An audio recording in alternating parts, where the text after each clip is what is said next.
I hope, like, at least from my point of view, like, obviously, like you, I hope it's entertaining at the very least. But I have a fear, kind of like you, because like in my head, Vegas is a team that is slower, but they're tougher and they're very defensively sound.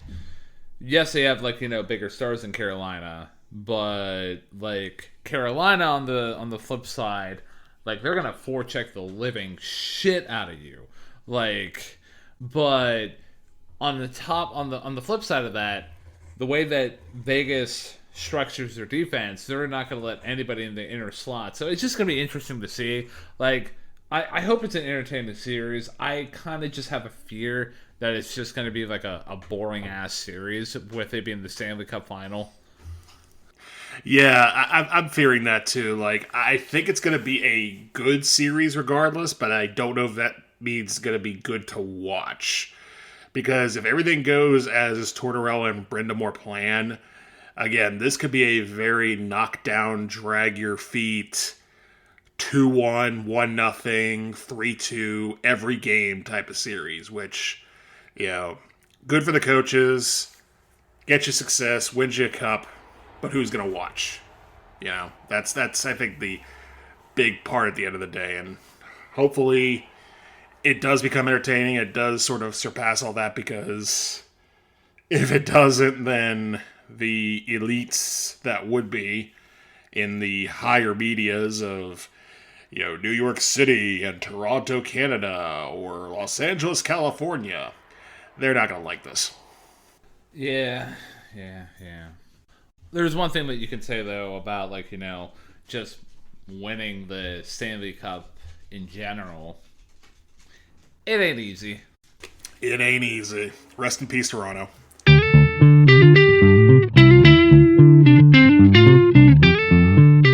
And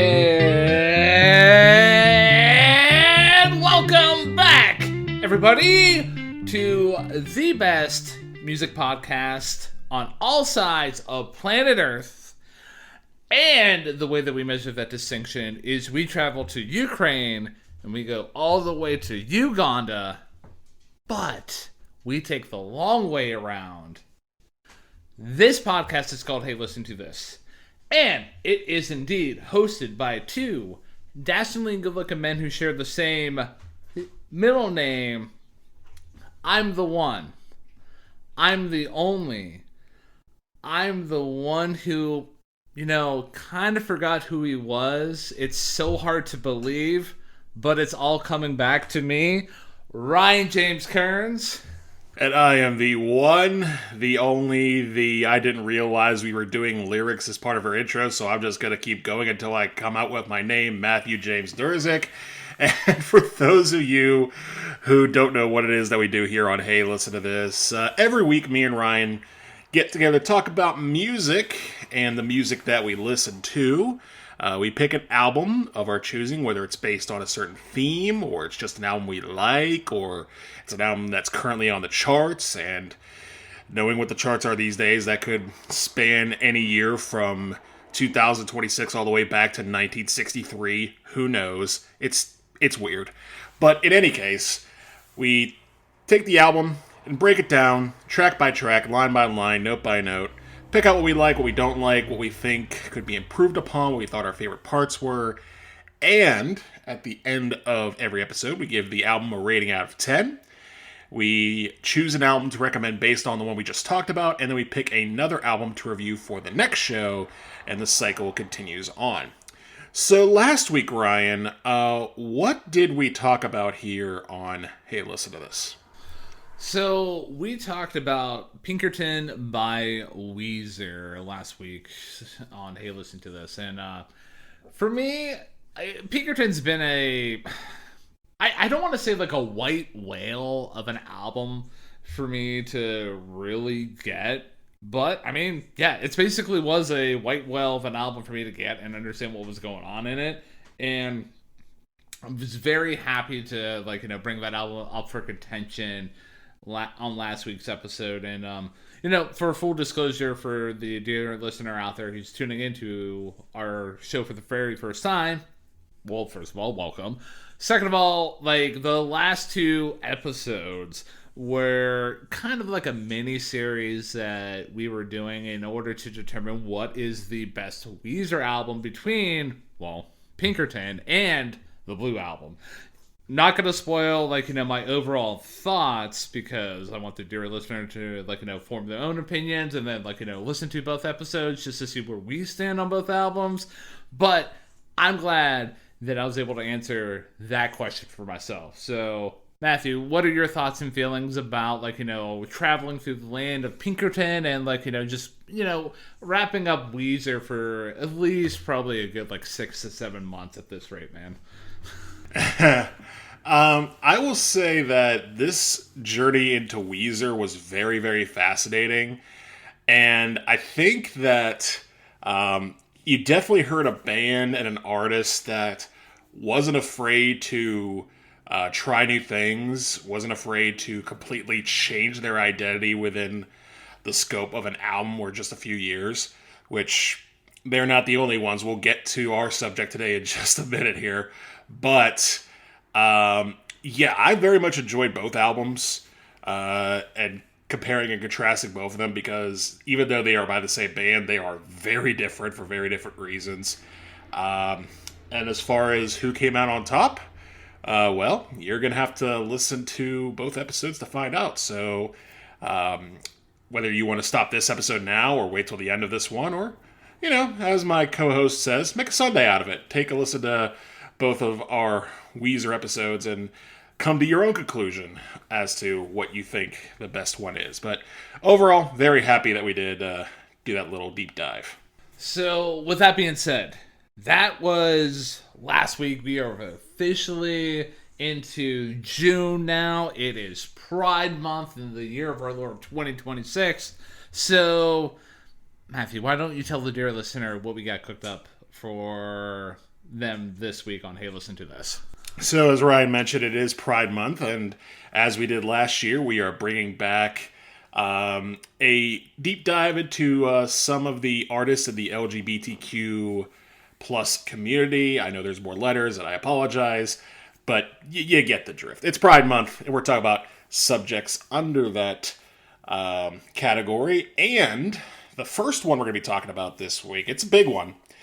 We're going to be talking about one Mr. David Bowie and his 1972 album, The Rise and Fall of Ziggy Stardust and the Spiders from Mars, which on its own may set a record for longest album title we've had on this show. Maybe. I'll have to go back and look.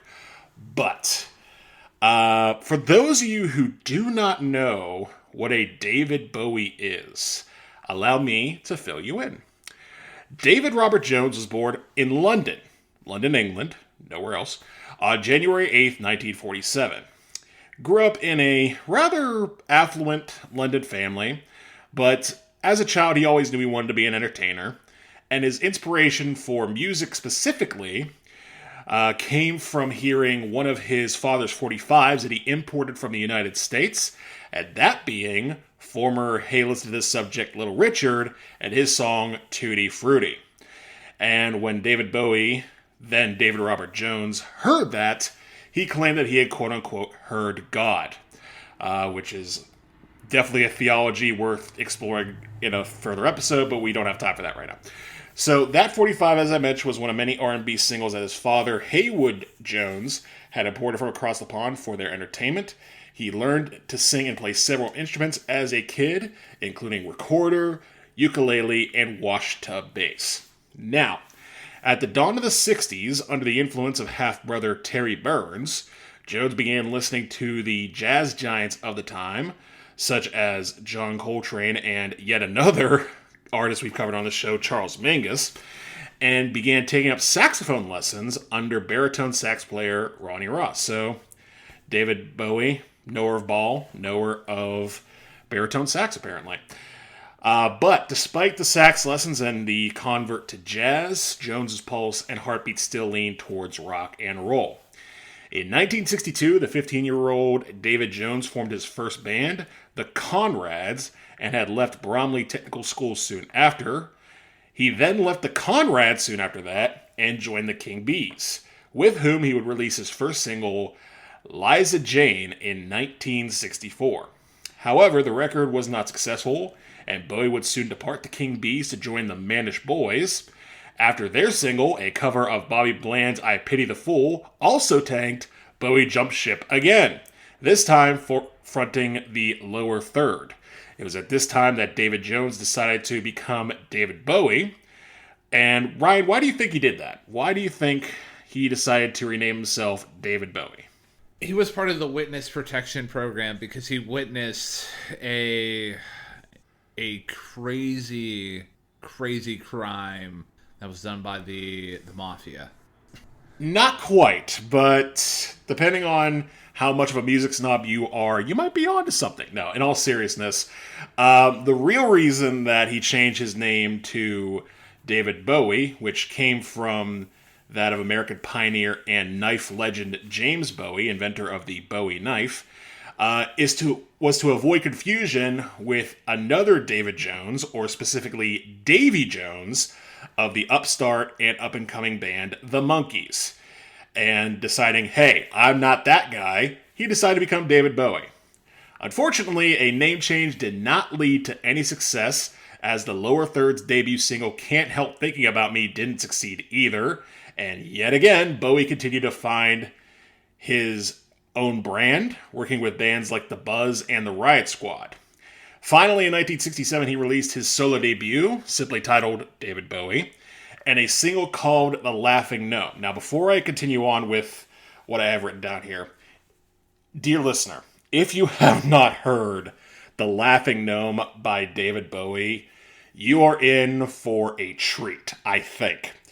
Because this is, I mean, you want to talk about camp and novelty. I only know this song is this because my Uncle Jim, and he put this on one of his tapes for me a while back, and I heard it was like, this can't possibly be the same David Bowie. But rest assured, it is. And that's all I'm going to leave you with. Go check it out. It is a time. But neither the album nor the single charted, and Bowie then went back to the woodshed and would reemerge 2 years later with his 1969 single Space Oddity. This single, which coincided with the moon landing by Apollo 11 in the same month of July of 1969, finally gave David Bowie his hit single that he had been so desiring. It peaked at number 5 in the UK, but did not initially crack the Hot 100 in the United States. But Bowie was finally a success in his native England, and then he just kind of went on with his life. And throughout the 1960s, in terms of his relationship with Pride Month, he had relationships with both men and women throughout the 1960s, including a serious relationship with a boyfriend that he met at mime school in the late 60s. Yes, David Bowie went to mime school. Are we surprised? No. But eventually, he would be married in 1970, and the couple would then have a child called Zoe Bowie, him and his wife Angela. And fun fact, Zoe would later change his name to Duncan Jones and become a successful film director with films such as 2011 Source Code, a movie that me and Ryan have watched together with several other people. Bowie would release The Man Who Sold the World in 1970, before releasing his next album Hunky Dory in 1971. And the lineup for Hunky Dory included guitarist Mick Ronson, drummer Woody Woodmansey, and bassist Trevor Bolder. And the same lineup would join him for his follow-up project in 1972. That album, The Rise and Fall of Ziggy Stardust and the Spiders from Mars, was a loosely arranged concept album centered around the alien Ziggy Stardust, who comes to Earth to save the planet with his blend of peace, love, and rock and roll. And that leads us to the album that we are talking about today, after a very somewhat concentrated overview of David Bowie's career up to that point, because there are a lot of details. This man did a lot, and yeah. So, that being said, before I dive into my personal experience with David Bowie, Ryan, I throw it to you first. What's your What's your experience with Mr. Ziggy Stardust / Thin White Duke / I'm not going to name the rest of them? So, quite honestly, my first proper introduction to David Bowie, maybe on a subconscious level, was first hearing Under Pressure by Queen, having like David Bowie as a guest vocalist. So like that was the first entry into my life. But fans of this show, and you as well being a co-host here, know that a lot of my musical education came from playing a certain music video game when I was in high school, and that music video game was Rock Band. And the original Rock Band, released in 2007, had Suffragette City on it by David Bowie. We're going to be talking about that song here today. So yeah, that was actually my first David Bowie song that I fully acknowledged. I'm like, oh yeah, this dude, he seems like he's a pretty cool dude, and I really like his music. And never really dove into his back catalog or even really checked out his stuff wholeheartedly. Then, as more Rock Band games were released, Space Oddity came into my rotation in terms of David Bowie songs that I was aware of. Then the movie The Perks of Being a Wallflower came out in 2012, and I watched it around the time that it came out, and the song Heroes by David Bowie was prominently featured in the end credits there.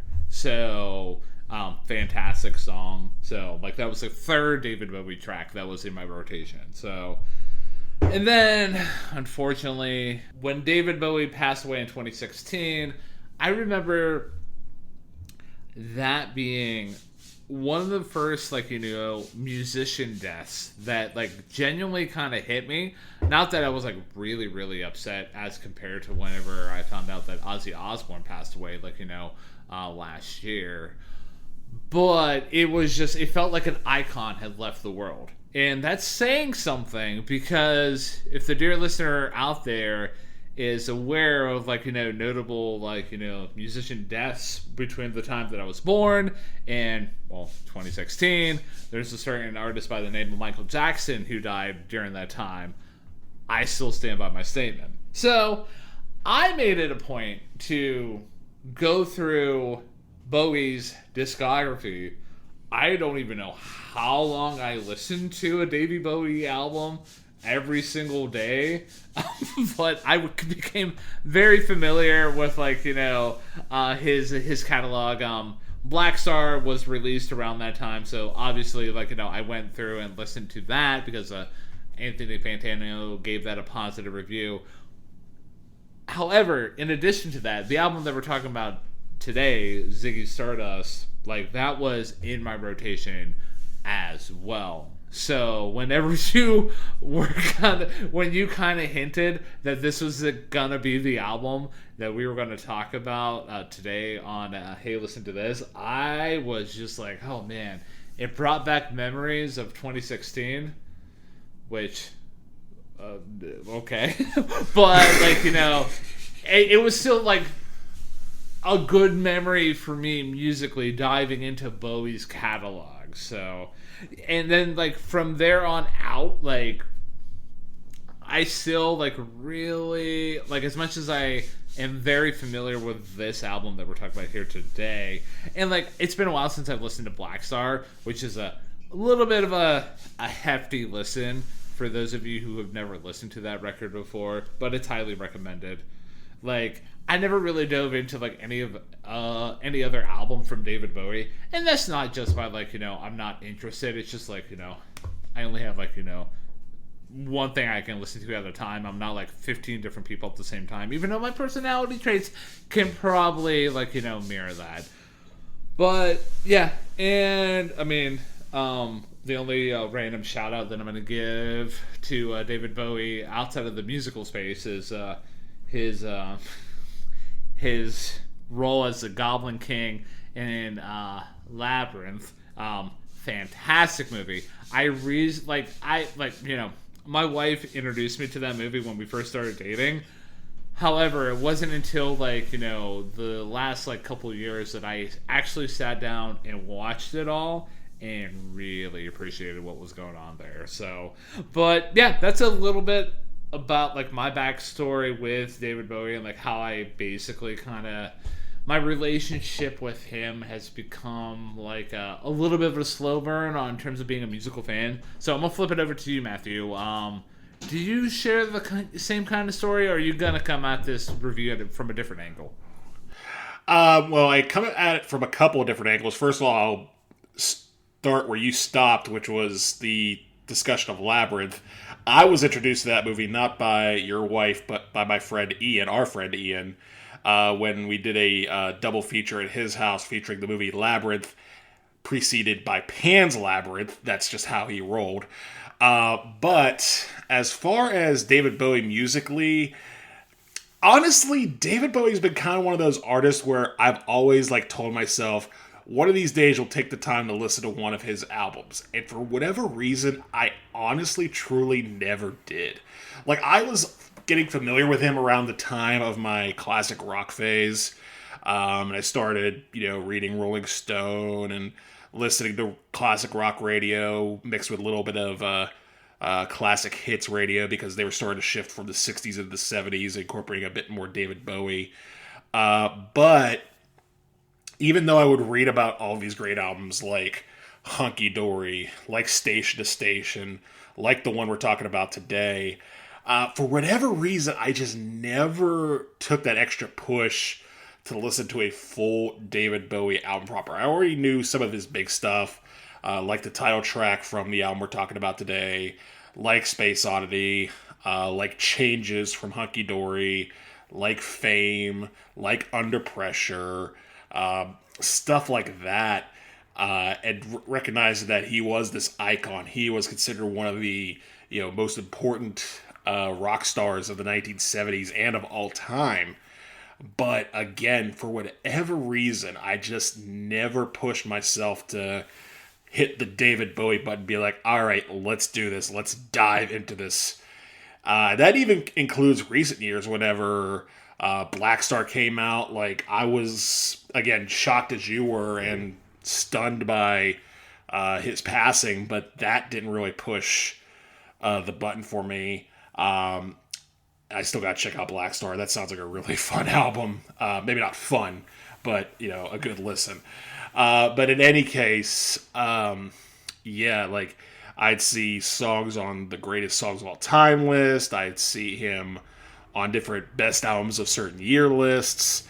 I'd hear a pop song of his or two come on the radio. I recognize that Nirvana covered one of his songs for MTV Unplugged Live in New York. But whatever reason, I just couldn't do it. So I just decided, what, the hell with it. Let's push that button now, and let's dive into what many consider to be his biggest album of all, or at least his most critically acclaimed album of all time, which is The Rise and Fall of Ziggy Stardust of the Spiders from Mars. I am absolutely ready, man. I've been chomping at the bit since the end of last week's review. And dear listener out there, if you haven't checked out last week's review, go check it out at your own leisure. But if you want to hear the bit where I basically kind of get as excited as the Spiders from Mars, follow the timestamps accordingly. You know what to do. But yeah, without any further ado, Matthew, we got 5 years to talk about 5 years, so why don't you get this show on the road, man? I will do just that, and this is a very interesting start to the album, and the first time I heard it, I was like, wait a minute, what's going on here? Because I was expecting, that full-on glam rock sound that people associate with David Bowie and this album specifically. But you don't get that quite yet. What you get is a drum intro by Woody Woodmansey that's very subtle, very basic, and eases the listener into what's going on. And I think this track was a smart move by Bowie for a couple reasons. Number one, almost instantly I recognized that he has definitely been listening to John Lennon's first solo album. His first post-Beatles solo album, I should specify, Plastic Ono Band, specifically the track God, which is the penultimate track on that album. Because I heard that very much all throughout this track as far as the gospel piano, the easy, very soft shoe beat. And Bowie himself is easing into this too. He's not shouting or talking. He's just describing and setting the scene that, hey, all these people that are here, all these people that I've met, fat people, skinny people, fat, skinny people. He's never met so many people. But unfortunately, this is a situation in which the world is slowly dying, and we have 5 years to figure out our lives before it all goes to hell. And at this point, I should remind everybody that this is a man who was born in the 40s and grew up as a child in the 50s. And obviously, that was well over 70 years ago, or close to 70 years ago. But there was something called communism and the Red Scare and the threat of nuclear bombs. Hey, threat of nuclear bombs, I know those. But the fact of the matter is that there was a lot of worry that the world could end at any moment. And all of this was coinciding with a post-war England that was just sort of slowly learning what American rock and roll was. So this is the scene that David is trying to paint. He's trying to paint the scene of a planet that is doomed, and it's going to take something magical to save it. As far as the song musically, it is a very nice way to get things started because, again, it eases into things, but the way that Bowie builds up his voice throughout the track to the point where, he uses his dynamics to rise and lower the tension and the delivery of his vocals throughout the track is just really, really nice.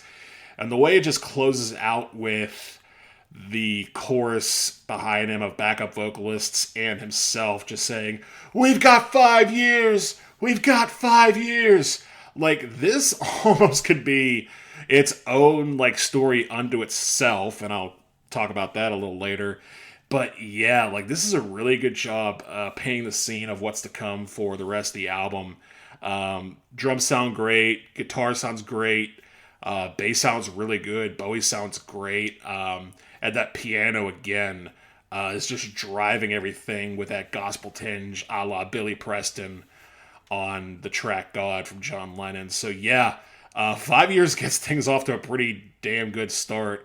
And I know last week we sort of tinkered with saving our hands to the end. I'm not going to do that this time around. I'm just going to mention that I have a top 3 and a bottom nothing. And this does not crack my top 3, but I'm putting 5 years into the great song bucket. So, like you, I have a top 3 with this album here. However, I don't know if I have a bottom track quite yet or not. When we get to said track, I will flesh out my feelings 100%. I'm a little indifferent about it, but it is not this track though. I'm not gonna start out with a poo-poo kind of sensation here because 5 years, dude. It's a you kind of already elaborated on. It's a solid way to start off the album. You get that simple drum beat that you illustrated and David Bowie just giving a very matter-of-fact kind of delivery and just detailing what's going on, because the first bars you get within the song are pushing through the market, so many mothers sighing, news has just come over, we have 5 years left to cry in. But still, it's a very, still a matter of fact, hey, this is just waking up on a Sunday morning kind of feel. And the way that the track just builds overall, that's the number one takeaway that I have with 5 years. from there, it just slowly escalates and it just explodes at the end. Not only just instrumentally, vocally as well from David Bowie. Like, just his emotional range, dude. Like, you already highlighted, it's insane. Like, at the end, he just goes into an absolute screaming mess. It is just so good. Like, you can really, he's really just bleeding onto the page emotionally with his vocal delivery. Instrumentally, love, love the drums throughout the track. Like, it keeps the time and anchors the whole track very effectively. Noteworthy instruments, though, you already highlighted. The piano work here is great, and I really enjoyed the bass line work here. It really adds like a nice depth within the track. And then in the second verse, you get the string swells, which really was a nice solid touch for me. Like, it really just added to the emotional depth of the song. And I cannot just, like, like, not talk about just the way that this chorus slash outro comes across. It's always a good time for me. Like, I've kind of discussed this kind of, like, trope before with like different kind of songs and the way that like certain choruses come around. Like, this chorus here has that swaying 6/8 feel, and I kind of call it like that bar sing along kind of effect. And it just, the constant repetition of 5 years acts as a good grounding point for the chaos that is occurring towards the back half of the track. It's a really good time for me. The lyrics, though, like, they are phenomenal. Like, you get the vivid imagery of exactly how everyday people on Earth are reacting to the news that the world has only 5 years left. And my lyrical highlight within this track came in verse 1, and it's basically Bowie illustrating just his brain just malfunctioning due to like everything that was going on. And that bar reads, "My brain hurt like a warehouse. It had no room to spare. I had to cram so many things to store everything in there." Like, again, brilliant lyric, and it's just a nice bar for me. And yeah, like, the only other thing I got to say about 5 years is a little fun note. In a 1974 interview, Bowie explained the premise with this song being, with only 5 years left due to depleted natural resources, society is fractured, leaving the youth to plunder a world where adults have lost touch with reality.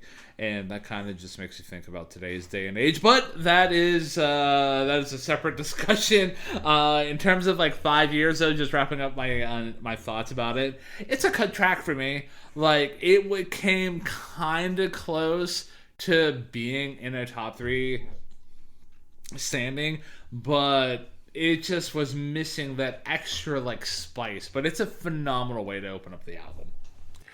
It really is. And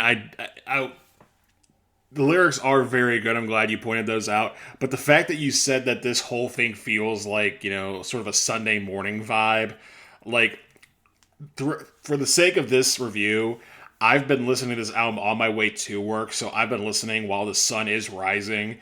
And the way that the piano hits and everything just feels like, again, it's like a Sunday morning and you're just getting the day started type of feel. Like, you nailed that perfectly with your analysis there. But yeah, great start for 5 years to this album. And that brings us to the next song off of Ziggy Stardust, which is Soul Love. And Ryan, it is your turn to kick things off. So with Soul Love here, we kind of get a further narration in terms of like how the album's trying to like progress the story forward, because the previous track was setting the stage for the arrival of Ziggy Stardust themselves. But with this track here, like, it dives straight into like the wonder of love. Pretty much a staple in classic rock and pop, like in like music history. But yeah, within the album's story, this is where we find Ziggy witness all the different ways humans love and connect with each other. It's this exact beauty that ultimately motivates him to grace Earth with his presence and try to save it. So, talking about, like, nuts and bolts about the song, though, like, just the groove that is, like, found throughout Soul Love was, like, one of the main takeaways that I had with it. Like, it really kicks off with a really nice groove, just an overall nice vibe.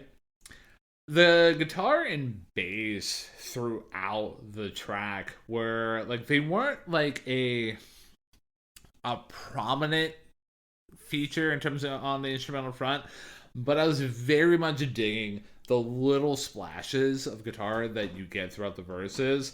And like I will make a quick addendum. The bass work on the third verse is incredibly solid. Shout out to the bassist in this album here, because like again, like it's not gonna be the first time and only time I'm gonna shout out the bassist here, but like when you know me, whenever I find a good bass player within a within an album, within a track, like I automatically just shout them out. Speaking about like instrumentation that I always shout out, dude, we got a saxophone here.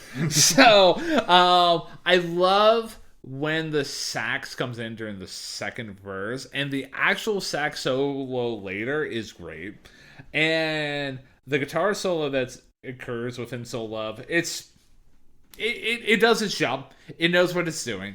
It gives the song what it exactly needs. Moving over to like the vocals and the song structure, Bowie's performance, he sounds really good here, especially like one of the noteworthy things that I take away from Soul Love is the way that he just holds on to certain words almost to lead into the melody. Like that's I always appreciate that, and that was a very nice touch compositionally on a performance front. The chorus is excellent. It has a great rise up into the halfway point, and it's just such a satisfying payoff for me. Moving over to the lyrics. The lyrics are really good across the board, capturing that universal theme of connection. And the one lyric I do want to highlight is in the chorus. In the bar reads, "Love is careless in its choosing," and with this being Pride Month, like I want to highlight, like love doesn't care what gender you are. It doesn't care who you are. Like if you just have a genuine affection for another person, that's love, baby. Like we shouldn't be constrained by like just society in general in terms of like what it tells us to do. Like if you love someone, just be proud of that. So yeah, in terms of Soul Love, this is it's a good album track for me. Like, it's not a cut track by any means, but I appreciate it, man. Yeah, my thoughts on Soul Love. First of all, I agree with you that in honor of this being June, the reminder that love is careless of its choosing. Sometimes you don't need to confide yourself to barriers. Love who you want, and don't let society tell you otherwise. And I will agree that a lot of this track does sound very good. The bass sounds great. That sax solo is very nice. To me, the one like musical highlight and I'm surprised you didn't pick this out. And if you did, I apologize. But the switch between 4/4 and 3/4 time that just pops out randomly throughout this track. Like sometimes I'll go 1 2 3 4 1 2 3, and you're just like, oh, they're just leaving out a beat just for the hell of it. That's an interesting move.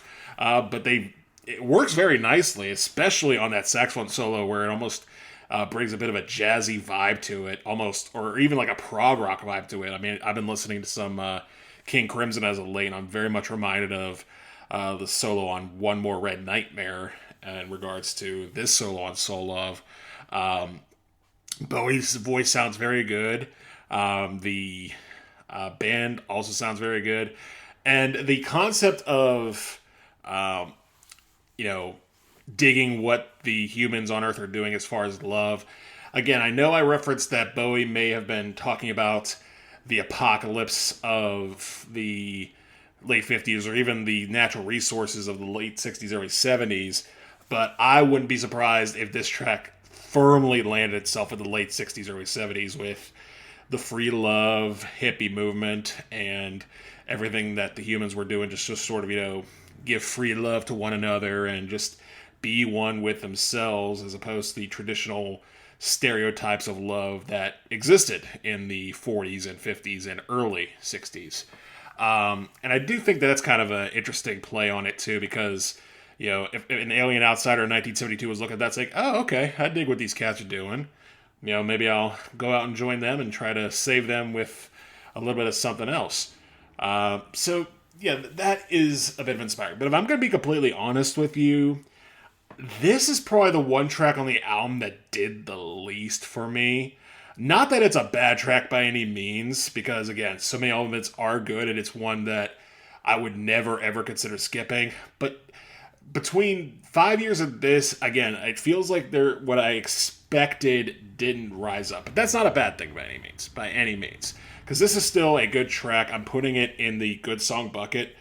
Solo's a good track through and through, and I have no bad things to say about it other than it's not the other tracks. That's a very interesting, final, take on it, because I would definitely say Soul Love. I mean, I obviously had my opinion about it, but it was definitely one of the good album tracks. And if this is you already said that you don't have a bottom track, but if this is your metaphorical bottom of the barrel, this is one of the tracks that did nothing for you. I'm just kind of curious to see how the rest of the review is going to go. But there's only one way to find out. So let's see if you are, in terms of the rest of this review, if you are a mama papa coming for the rest of the review, in that the next track being Moonage Day Dream. Matthew, the floor is yours. Thank you, good sir. Moonage Day Dream is where Ziggy finally arrives and makes his presence known. And while Bowie's voice doesn't sound much different, the music definitely does. This is the classic rock, boogie on down, guitar in your face type of sound that seems to be more associated with this album than anything else. And this is the first taste of it throughout the album chronologically. And it sounds really good, man. The guitar sounds really crunchy and really riffy. I love what Mick Ronson's doing here. The rhythm section is just crunching it out as well. And Bowie going full alien space nerd and trying to connect with the youths. He's talking about weird lyrics like, I'm a crocodile, and, it's going to be the kind of thing that sends you into a Moonage daydream. It almost feels like he's very subtly, but not subtly, talking about, it feels like he's almost trying to blend, old school 50s slang terms like see you later, alligator, mixed with the cosmic, take this and see where you go with it vibe of the early 70s, when not only was free love a thing, but drugs were also kind of a big thing. And this is David Bowie sort of presenting this freak out in a way that, truly announces that this alien, this outside being is coming to join you. And even though he's not, against what you guys are doing, what he's doing and what he's bringing to help save you is a lot different than what you're experiencing. And if there was no other proof of that, in the solo section, do we get a guitar? No. Do we get a saxophone? No. We get flutes and other various woodwinds. And I love this solo just because that, for this being a prog rock concept album, David Bowie is very much not trying to take himself too seriously. This is camp at its peak right here. This is just a march through the fields with the Pied Piper and the drummety drums. It's just the first time I heard it, it's oh, all right, so We are fully embracing that this is crazy, and I kind of love it. So yeah, I will say, like, ultimately the lyrics are so out there that it kind of didn't elevate this up to any type of top territory for me. But Moonage Day Dream, just for how good the band sounds throughout, and for again the arrival of Ziggy in his full camp presence, I'm gonna put in the great song bucket, man. Like Moonage Day Dream, it's a track you just rip out to, man. Jam out to, nod your head. It's a good time. So the background story with Moonage Day Dream is like, like a little like hazy, and you were kind of talking about the lyrics being like, a little zany. The song was written during Bowie's peak mid-70s cocaine period, so take that with a grain of salt.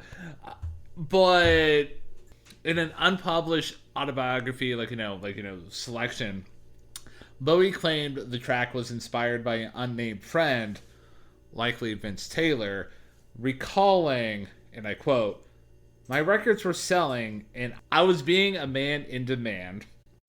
Then my friend came to mind, standing the way he stood in the Bailey Brothers, and I wrote Moonage Day Dream."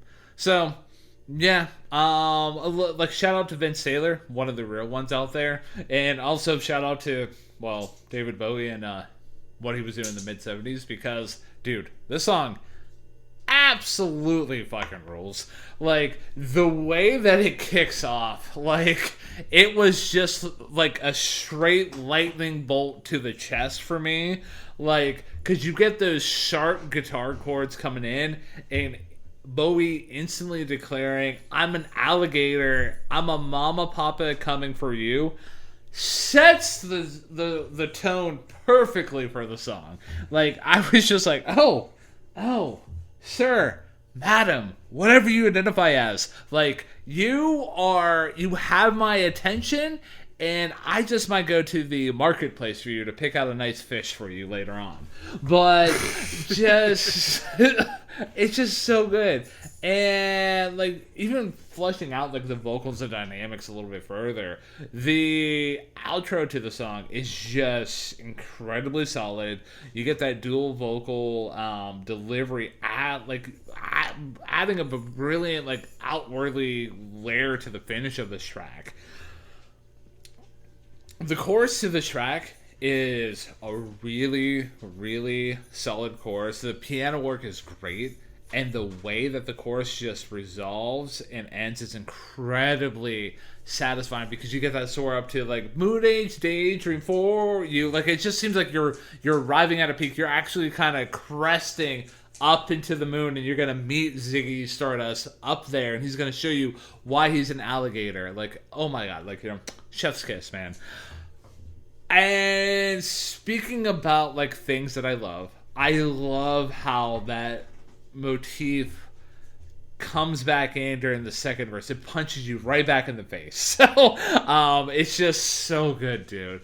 And the extra guitar work layered into the second chorus is a fantastic touch. I'm always a fan of when bands and artists add more stuff to, like, their songs and their choruses as the songs do progress. So, like, excellent touch there. I agree with you. The instrumental break is a ton of fun. Like, I love, like, the random instruments that you already highlighted. And you get, like, a little bit of a catchy lick and, like, a nice, like, melody that's played with. But, dude, like, for me, what sent this song over the top was the main guitar solo just finishing off that instrumental break. It is flat out fantastic. Like, for me, that might be what it feels like to communicate to God at some points. Moving outside of the instruments, though, the lyrics as a whole, like, they are amazing across the board. They strike the perfect balance of being aggressively in your face while still showing Ziggy desperately trying to save humanity. So, yeah. And my lyrical highlight here, came in the second verse, and it reads, "The church of man, love, is such a holy place to be." And that kind of flips the whole, like, Christian religion on its head. And it's more just trying to, like, push, like, hey, the church of man, what we have here on earth, is such a great place to be. So, yeah, just an interesting thought. Only other thoughts I have about Moonage Day Dream, if the dear listener out there could not have guessed, because Matthew probably already guessed, because I already mentioned that the guitar solo was basically like communicating with God, for as sacrilegious as that is. Moonage Day Dream is my favorite track off the whole record. Okay, full disclosure, I knew this was in your top 3. I did not expect it to be all the way at number 1. That is a little surprising. That is a little surprising, but I very much respect your opinion on that, man, because, again, this track is fun, and one of those tracks that I may have to go back and listen to just to find little nooks and crannies that I wasn't able to pick out the first time, because, again, it's fun. If nothing else, like after the first couple, like testing the waters tracks, like this is just full force. All right, here we go. It's party time type of track. So yeah, very much a great time all around. I'm glad to hear that it's your favorite track. Now on to the next track, and Ryan, you have the floor for this one. Starman. So Starman, famously used as the Bernie Sanders campaign anthem in 2016. Man, life could have been so different, man. Anyways, moving outside of politics, though. So, yeah, with Starman, the foundation for this track here, instrumentally, is really, really good. Like, I really appreciated the bass work running through the verses. It's incredibly good. And, talk about incredibly good. Like, can we talk about just the bridge to the chorus? Like, you get those, like, chords hit between the piano and the electric guitar.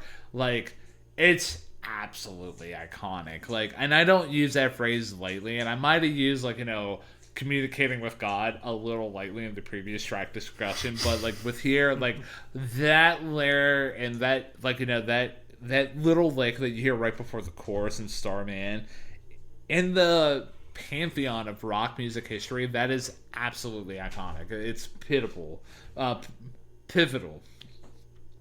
And speaking about, like, iconic status, like, that chorus, it's just so good. Like, the massive octave jump that you get in Bowie's vocals paired with the soaring strings work out so well. In terms of, like, other instruments that, like, mirror that jump, you get the bass player doing that jump as well. So, like, excellent chorus.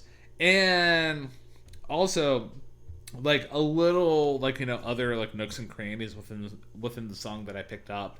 Like, there's a minor thing that happens in the verses, specifically the little guitar fill that pops up in the first verse right after the line, "laid back on a radio." Like, you get a little pop there.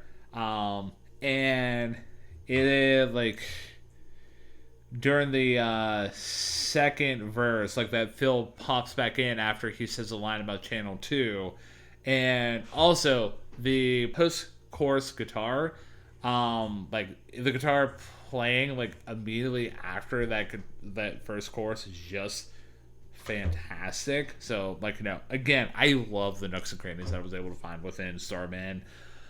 Moving over to the lyrics, though, the lyrics are excellent here. It keeps the momentum going perfectly for the concept album storyline, like, introducing the Starman's message to the youth. Like, essentially, like, at this point in the story, like, the news broadcasters have spotted Ziggy Stardust in the sky and being like, "Oh my God, he's up there. What does he have to say to us?" So, lyrical highlight for me was found in the first chorus where he's singing, "He told me, let the children lose it, let the children use it, let all the children boogie." So, yeah, like, for that, it was just basically saying, like, hey, like, the adults in the room have basically kind of like, they don't deserve the message that I'm going to be bringing to the table. So let the children benefit from this message. So yeah, it's a great message. It's a great bar, and just this track here is it's universally recognized as like one of the tracks that made Bowie a superstar, and it was recorded at a at the 11th hour within the production of this record because RCA Records demanded a clear lead single, and Starman replaced a cover of Chuck Berry's Around and Around. Side note, thank fucking God for the change there. I mean, I don't know Around and Around, but like I'm glad that Starman got included into this album.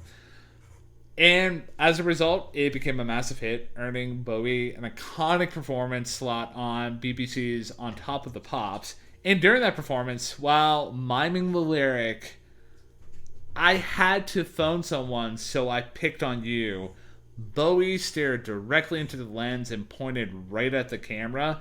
That moment created an electrifying, intentional illusion that he was singing directly to every single kid watching at home. So, yeah, it's just a fantastic moment. I wanted to shout that out there. So, where does Starman land in my top 3 of this review? It doesn't land in my top 3, man. It's a cut track for me. Very interesting. Very, very interesting. So Starman does not crack the top 3. My thoughts on this track. First of all, you talk about that riff between the guitar and the piano leading up to the chorus, the sort of MIDI pre-chorus that it is. You're right. It is very iconic. It just hits every single time. Just because it has that Morse code stuttering, like they're trying to like make contact with Earth, or Earth is trying to make contact with him, and it's just so cool to hear. But what I really liked about this song is that, first of all, Bowie's vocals are immaculate on this track. Not just the octave up harmonizing that he does with himself on the chorus, as great as that is, but the way that the vocals on the chorus soar compared to the very hushed vocals on the verses, like he's almost doing sort of that cool, laid back, tell the tale vocal that he would become much more famous for on songs like Young Americans. Like, that's the way that it's all juxtaposed is fantastic throughout this track. And also the way the lyrics talk about Ziggy trying to reach the Earth and possibly blowing people's minds. Like, I know that this is in the literary sense about Ziggy, but I can't help but think that Bowie wrote this for one of two reasons. One, he was paying tribute to his friend and fellow glam rocker Mark Bolan of T-Rex, or he was allegorizing the power of hearing rock for the first time like he did with Little Richard as a youth. Like, because to me, that's kind of what this song's about. It's about some star, some superstar bringing this life-saving sound to the masses and helping people survive throughout these dark times that lie ahead. Like, that's just an inspiring thing, man. Like, it's inspiring to hear someone talk about this as, like, you know, you hear this voice from outer space telling you to let the children boogie and party on down. And if you're a kid in England hearing the likes of Little Richard and Chuck Berry for the first time, yeah, I'm sure it was. Because, you know, the way that, I mean, I'm not going to get into the whole issue with British broadcasting, but you can look that up for yourselves. Anyways, it's hard also not to think about the way this also serves as escapism from the Cold War. Because, again, that was happening around the time that Bowie was growing up, first discovering rock and roll. And again, the talk you had earlier about this being about saving the earth from its depletion of natural resources. Yeah, so the allegories are all over the place, the theories all over the place, but at the end of the day, what you have is a fantastic track where the band hits all the right notes. Bowie sings as good as he's ever sung, and it just sounds great from start to finish. Unlike you, I do have this in my top three. This is my first song in the top three, and Starman lands at number 2. And it is deserving of that notoriety. And when I get to like my third favorite track, because it was so hard, because this track here specifically, like I have my cut tracks for a reason, but this was literally like the cut track. So like if I had to like rank this in terms of like an album ranking, this is easily a 4 for me. But when we get to the obvious track, I will like obviously detail my reasons, but I'm glad that it popped into your top 3 at number 2. So it wasn't easy for me to leave Starman out of my top 3. And oh hey, look, the next track here is It Ain't Easy. Matthew, the floor is yours. Thank you, good sir. As always, appreciate the dad energy and the dad jokes. It Ain't Easy is the lone cover on this entire album, written by Ron Davies, not of the Kinks. And this track kind of comes out of nowhere. I say kind of because it does have a bit of a rock feel, especially on the chorus that we heard in Moonage Day Dream. But the verses and the chorus very much contrast with each other, because you have Bowie almost doing like a prog folk or Kinks-like folk on the verses, where it's very much just him, a little bit of bass and acoustic guitar, and then it just cranks into that chorus with piano and drums and bass and just that heavy 70s sound. Like, I thought I was listening to a Grand Funk Railroad track. Listen to this for the first time. I was like, what the hell? This is David Bowie? But I would say that this is more or less sort of I wouldn't say the downside or the dark side. Call it the dark side of Ziggy Stardust sort of popping through. The dark side of the rock and roll ego. Because here you have, again, this very bluesy track of talk about how, life ain't easy, and that third verse is laced with a couple of very obvious rock and roll references, like Satisfaction from the Rolling Stones, Hoochie Coochie Man from Muddy Waters. So, yeah, this is sort of to serve as a middle point where it's just like, hey, maybe this goal that Ziggy has to just come down and let the kids boogie and everyone's gonna have a good time may not be as easy as it thinks, because some people still have things that they cling on to, and they want to hold on to what it is they do. And I also find it interesting that this song is in there as a bit of a counter to the rest of the album, not just because it isn't written by Bowie, but because in referencing Satisfaction, Hoochie Coochie Man, maybe he's trying to pinpoint the other side, where he's talking about how, this audience just wants to cling to the blues and to traditional British invasion rock like the Stones. It's more mired in the dirty sound and the pop sound that Bowie was going for. So maybe he's drawn some lines in the sand with this track being covered. But I may be very well reading too much into that, because ultimately, this is another track where I'm like, okay, this is good. It sounds good. I will not skip this. But at the same time, it's not a bad track by any means. Bowie sounds very good. That chorus swells great, and the contrast between the chorus and the verses does sound good, as I mentioned. But it's a very basic sounding song with some relatively basic lyrics. And I guess in that regard, it gets a basic reaction from me. I'm putting this in the good song bucket. Simple as that. So, providing a little bit more context to like how It Ain't Easy kind of, like, I don't want to say it kind of sticks out like a sore thumb lyrically, and like, maybe even like instrumentally, or like just as a song in general within this album.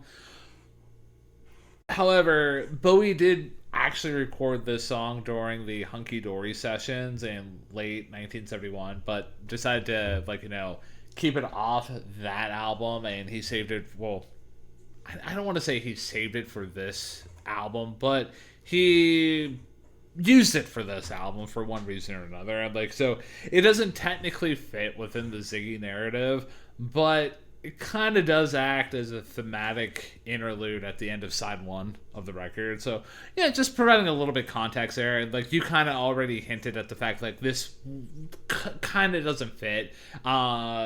So yeah, getting into the song structure as a whole, my general thoughts about it. A harpsichord in a David Bowie song? Are you it's totally unexpected on paper, but it completely works and it feels totally legit here.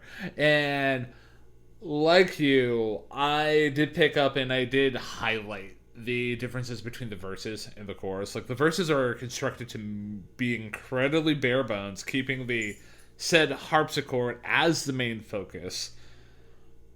And it makes the payoff huge when the song just explodes into that massive chorus before dropping right back down into that sparse verse groove. And that chorus is just super quick, super simple, because you get the bars. It ain't easy, it ain't easy, it ain't easy to get to heaven when you're going down. So it doesn't mince words, it doesn't overstay its welcome, but the impact that it does have is pretty good.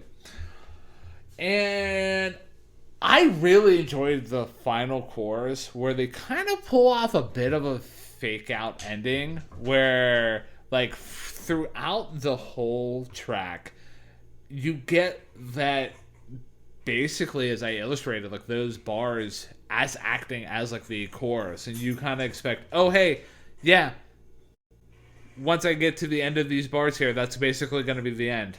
And then they just reprise it for the fake out ending, and it just repeats the chorus for the finale. Lyrics overall are pretty solid and add a great texture to the overall track's impact. And I kind of just picked up on this within my lyrical highlight in verse 3. You get the bar, I've got the love of a hoochie coochie woman. She's calling from inside.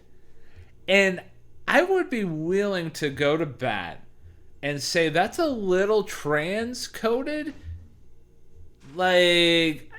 Granted, at the time, David Bowie and Ziggy Stardust as a character was famous for being very gender fluid. But yeah, this might have been one of the earliest examples of transcoding within rock music altogether. Overall, though, with It Ain't Easy, I'm kind of in the same boat with you. It's a good album track for me. Definitely not a cut track. Definitely not the one questioning track that I have here. But it's a good way to end off side A of the record. Yeah, and to bounce off your analysis of this possibly being one of the first songs to talk about transgenderism, I can see that. I can definitely see that that's the case. I think there's a song coming up very soon that also falls in that category. But you also have I think the very first song that became popular for talking about that subject was Lola by the aforementioned Kinks. And then also in 1972, you had Lou Reed's Walk on the Wild Side. And while those songs weren't handled with a whole lot of reverence, if any at all, there were at least examples of that in this category. But what you have with this track here is Bowie just sort of recognizing it as what it is, which is kind of fascinating because, as I mentioned, he did not write this track. So he is merely using that. And because of the Ziggy Stardust persona, it sort of fits into that possible theory. So I do like you pointing that out there in this track. But yeah, It Ain't Easy. It's a solid track. It's a good listen, and the band sounds quite good too. Now, before we kick it into the next possible transcoded track here within Ziggy Stardust, and we just kind of keep this gravy train rolling, Matthew, I'm going to have to park us at the station here momentarily, because since we started this gravy train, man, on Mars, I just been dying to ask you one question, man. Well, I don't want the gravy on this train to go too bad because it's going to be feeding millions. What is that question? If the dear listener out there is just really enjoying what we're bringing to the table here on this episode of Hey Listen to This, where we are talking about David Bowie and Ziggy Stardust, and they want to help support what we do on a week in, week out basis, that way we keep pumping out more content for them to enjoy, what are some ways that they can help support what we do? And in addition to that, what are other ways that they connect with us on different platforms on the social media front?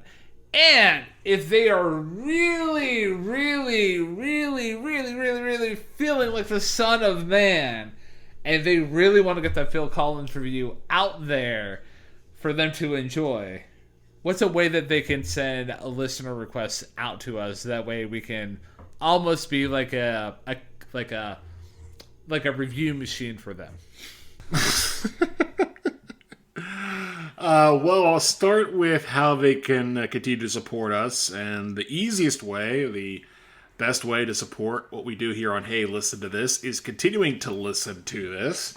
And the way you can do that is finding us on your favorite podcasting platform of choice.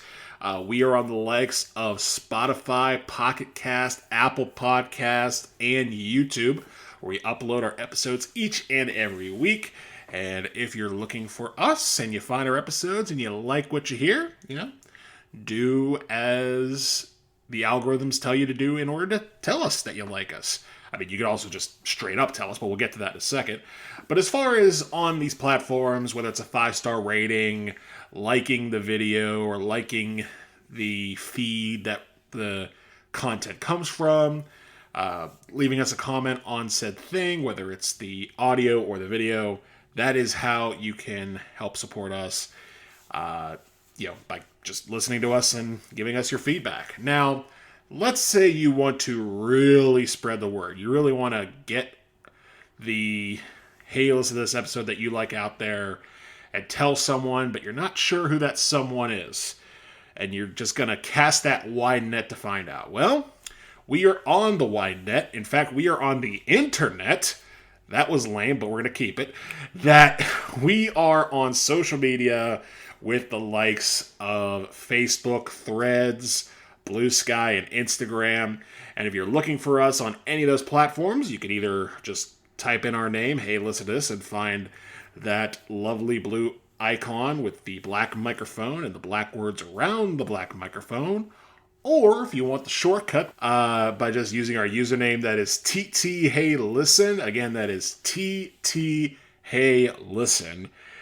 And that is how you can find us on social media. And speaking of ttheylisten, if you want to reach out to us directly, but you do not know us directly, there is an email address that you can use to message us, and that is ttheylisten@gmail.com. Again, that is ttheylisten@gmail.com. If you want to leave us some detailed positive feedback or some detailed critical feedback, or as Ryan says, you can accomplish the feats of becoming Son of Man and requesting a Phil Collins episode, because we have yet to do one. And we'd be willing to do one because we have done listener requests in the past, and we'd love to do them again. So again, if you want to reach out to us, that is ttheylisten@gmail.com. If you're looking for us on social media, it's ttheylisten on the likes of Facebook, Blue Sky, Instagram, and Threads. And to listen to our episodes each and every week, you can find us on Pocket Cast, Apple Podcasts, Spotify, YouTube, or wherever you find your favorite podcasts. And hopefully you include us in that category. And to those of you who have already done that, as always, thank you. Again, we're not part of any major podcast corporation. We're not in cahoots with Palantir. We're not part of the dark network. We're just two dudes who like to talk about music. And for one dude who likes to talk about music with another Ryan. Thank you as always for being a great co-host. We've been on a wild journey that just keeps getting wilder and wilder with each passing week. Sometimes we talk about albums we love. Sometimes we talk about Justin Bieber. And we have enjoyed each step of the process. Did I give away spoilers there? I think I did. We've enjoyed every single step of the process, and it's been fun, man. And the compliment goes right back to you, man, in terms of just really just being an excellent co-host here. We've been through down many different avenues that you already highlighted. One could say that it's actually romantic in terms of our musical journey. So, yeah, without any further ado, I just say that we keep this gravy train rolling and keep our journey through Ziggy Stardust, progressing with the next track being Lady Stardust. And I'm going to kick off the side B of the review here with Lady Stardust. And with Lady Stardust, the immediate vibe that I got with it, in terms of an overall sonic palette, was Elton John coded, throughout, the whole track. And, and it just might be a very basic take from me. It's a very basic track that has, solid piano work throughout. And, the chorus is very, very much like this bar sing-along effect that I've talked about throughout many different reviews. And it's not the first time I brought it up within this review here. So, it kind of gave me, Elton John vibes, for better or for worse. But just the way that the piano work comes across, it fits perfectly with the overall vibe and sets a foundation for the song throughout. And the chorus, it's great. It has an anthemic feel to make it incredibly enjoyable. And the one thing that I really did enjoy was you get that dynamic shift where you get the slight pause in the chorus right on the line, really quite Paradise, and that pause, it just hits just right, dude. And moving away from the overall vibe and just what the song is bringing to the table, talk about the vocals and lyrics here. Bowie does a phenomenal job here, both vocally and lyrically. He completely paints a picture of a gender fluid man singing his song here. And the lyrics here are just great songwriting across the board. And the lyrical highlight that I had within Lady Stardust was found in the second verse. You get the bar, "I smiled sadly for a love I could not obey." Again, this is another Rainbow Coalition coded thing here, and it's kind of sad. Again, how society is, where you have a love but you can't obey it because society tells you no. So yeah, it's a brief PSA. Love is love, and just let love be love for love's sake. So a little cliff note about Lady Stardust. It acts both as a tongue-in-cheek tribute to Mark Bolan and an account for Ziggy's musical and artistic inspiration. The song, like I kind of already highlighted, it describes a gender-fluid man desired by men and women alike, who was well ahead of his time, similar to both Bowie and Ziggy Stardust themselves. So yeah, it's a great track. Not a cut track for me, not in top track contention, but I would put it honestly in the great song bucket, dude. Yeah, I wholeheartedly agree with you that the lyrics are fantastic here, because this is once again Bowie taking a somewhat controversial topic and delivering with the sort of normalcy and empathy that it deserves, because Here he's basically talking about how, despite all of this chaos of the world not being able to grant you someone you love and yourself being together, that you get that chorus of "It's all right," and that chorus is one of the best on the album, man. Like, it's like, you talk about how 5 Years had that sort of sing along in a bar type vibe. I would say this doubles that. Like, this is very much 2 a.m. in the morning, gather around the piano, grab your beer, and let's just have fun being alive for a few minutes. And that's what this song is. Like, that's what this song provides, not just lyrically, but more so musically. Bowie's vocals, like you said, are fantastic on this track, and they soar on the chorus, and it's just in tune. It's just wonderful, and I love how the song opens with those sort of clashing piano chords that make for, again, not just a spacey atmosphere, but very much a late night at the bar type atmosphere, where you're just trying to find chords and figure out which one goes best. And overall, this just sounds like a very mellow, cool pop tune. I didn't really pick out that this was an Elton John pastiche, but you're absolutely right. It very much fits in that category with, like, Rocket Man or Salvation or Daniel, even, I'll throw in there. Like, this is very Elton John coded, just musically speaking. So yeah, Lady Stardust, great track, and I would personally put it in cut track territory. Like, this is one that, catch me on a different day, this could possibly be in my top 3, but not this time around. I agree with you, man. Like, it's definitely a track worth its, like, worth its praise, man. Like, because we've had those album tracks within this review here so far, but what this song is bringing to the table is pretty noteworthy. So, that being said, are you ready to shimmy on over to the next track? With it being, well, not Starman, just Star. Yes. We have Lady Stardust, Ziggy Stardust, Starman, and just Star.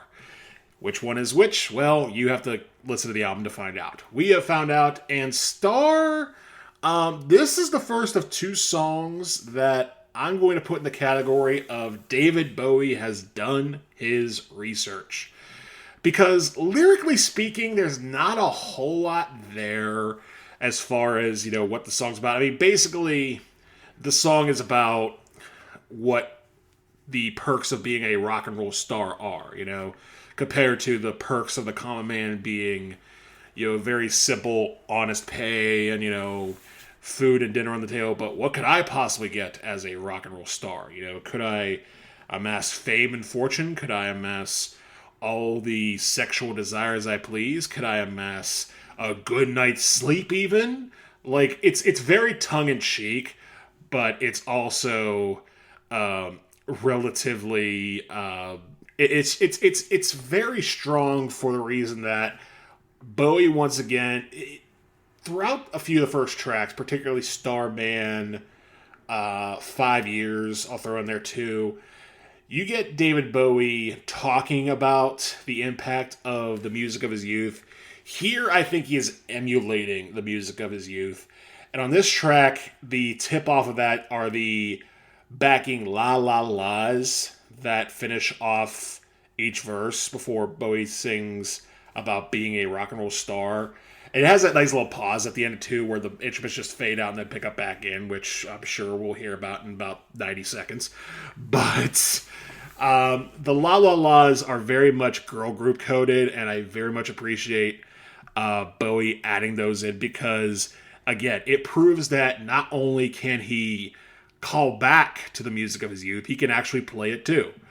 But yeah, ultimately speaking, though, there's not a whole lot of meat on the bone to the song. It's just a nice, fun album track that I'm willing to put in the good song bucket.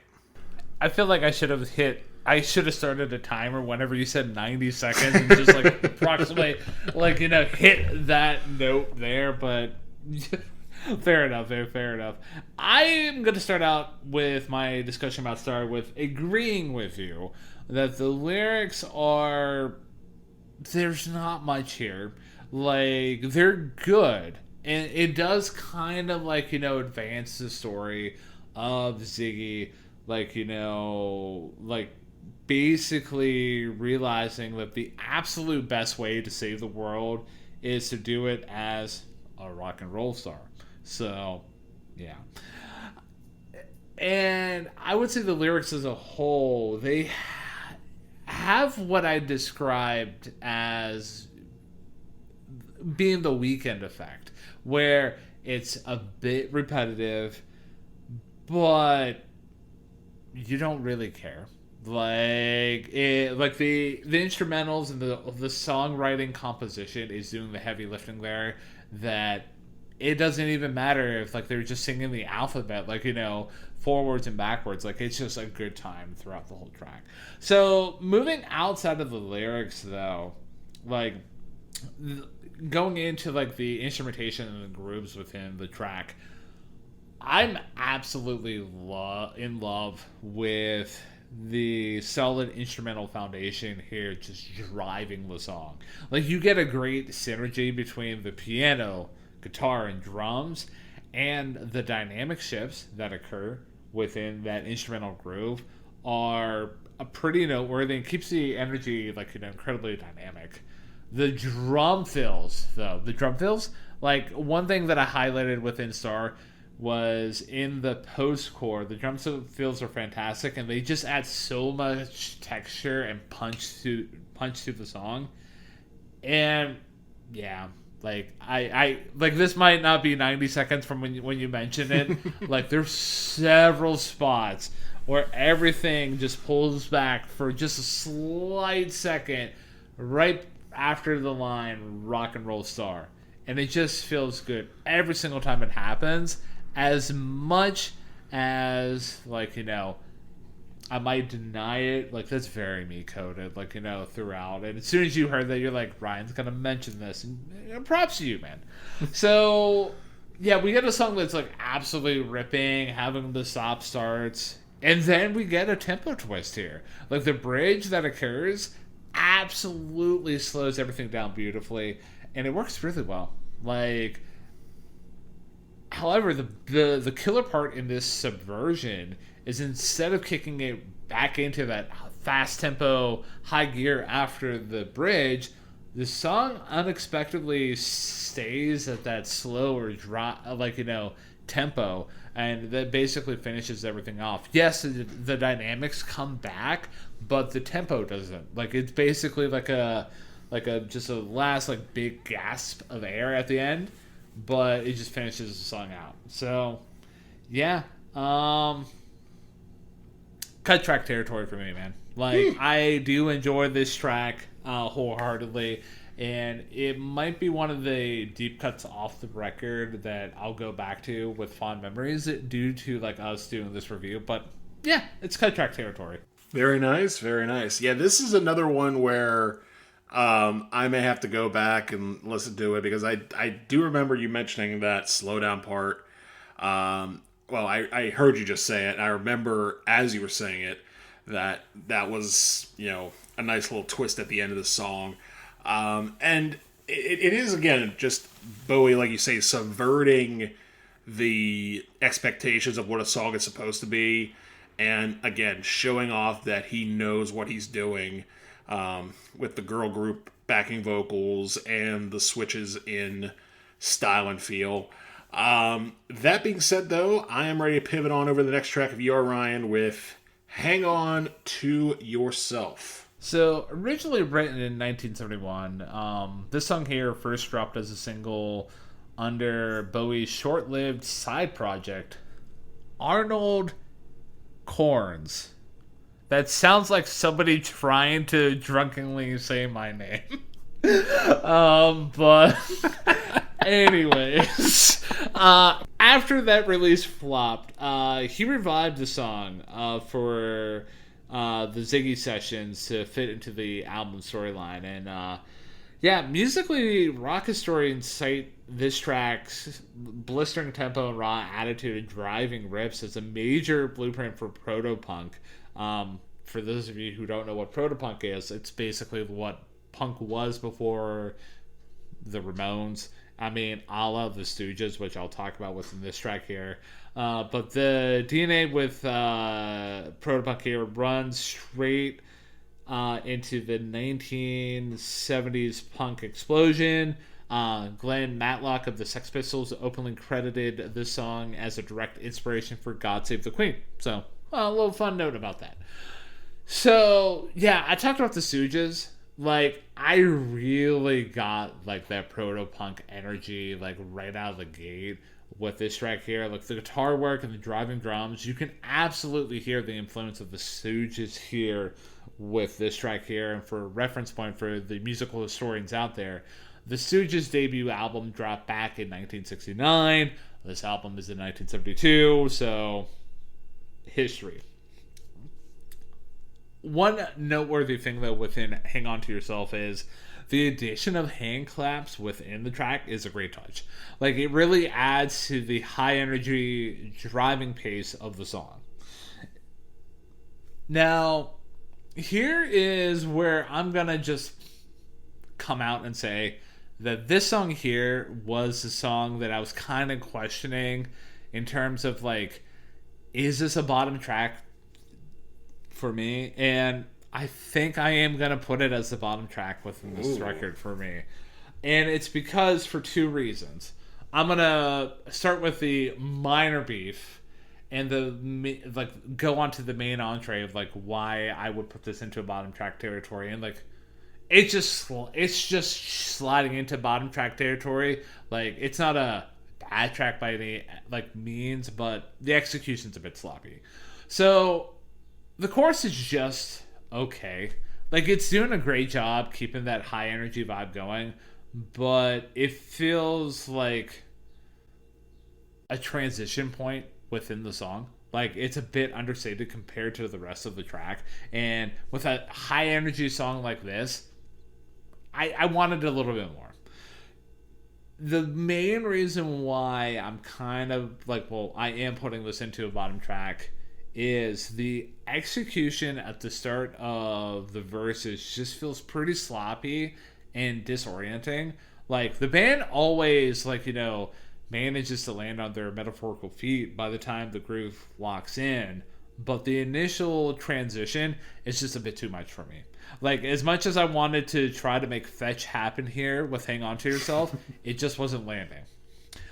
Moving outside of my beef, so the outro, though, the guitar feature is a ton of fun. And I just love how the rest of the band just continuously builds on top of that final groove. Lyrics are solid across the board, matching the gritty, fast-paced attitude. And my lyrical highlight within Hang On To Yourself came in first one. You get the bar, praying to the light machine. She wants my honey, not my money. She wants a funky thigh collector laying on electric dreams. So, and for those of you who aren't picking up what that's put down, that's Bowie just saying, like, this person wants sex. So, such as the life of a rock and roll star. But yeah, I hate to say it, man. Hang On To Yourself is the only bottom track within Ziggy Stardust for me.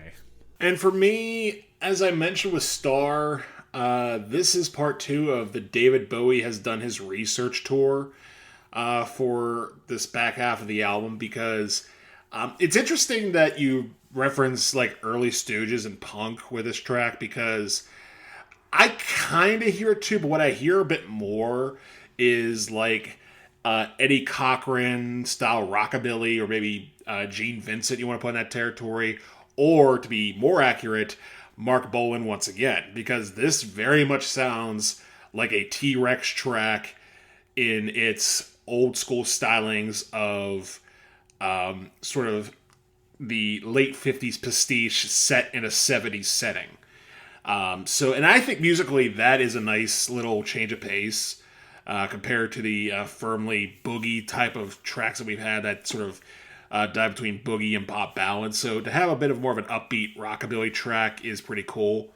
And the lyrics, like you mentioned, this is just Bowie realizing that someone wants to, have sex or do something else, and the idea of hanging on to yourself, again, very much probably a finger pointed directly at Mark Bolan saying, hey, buddy, I know you're getting to this whole teen idol thing that you got going on here, but if you don't watch it, you are going to dive directly into excess and chaos. And spoiler alert, that's exactly what happened with Mark Bolan. He spent most of the 70s shagging groupies, drinking brandy, getting fat, and not making it in America. More on that later. But for the sake of this song, I'm very glad to know that this is your bottom track. Not because I don't like it, but because this is what I'll put this in the good song bucket because it's a solid track, man. Like it's got the hand claps, which I think were a nice touch. It has Bowie sort of doing this sort of very cool, very slick back hair type of vocal throughout the track, very hushed compared to his prior belts. But there's not a whole lot there. Like it's just sort of a very basic, like, get up type of track that is more or less there to add another homage to the music of Bowie's youth while also progressing the story just a slight bit forward. But yeah, it is not in my top 3. And for those of you who keeping track of the scorecards at home, I still have 2 tracks left to go in my top 3. So I was worried that if you were just going to call this a good track and save your question track for the final 3, that the bells of Fight O'Clock would be ringing pretty hard. But not the case.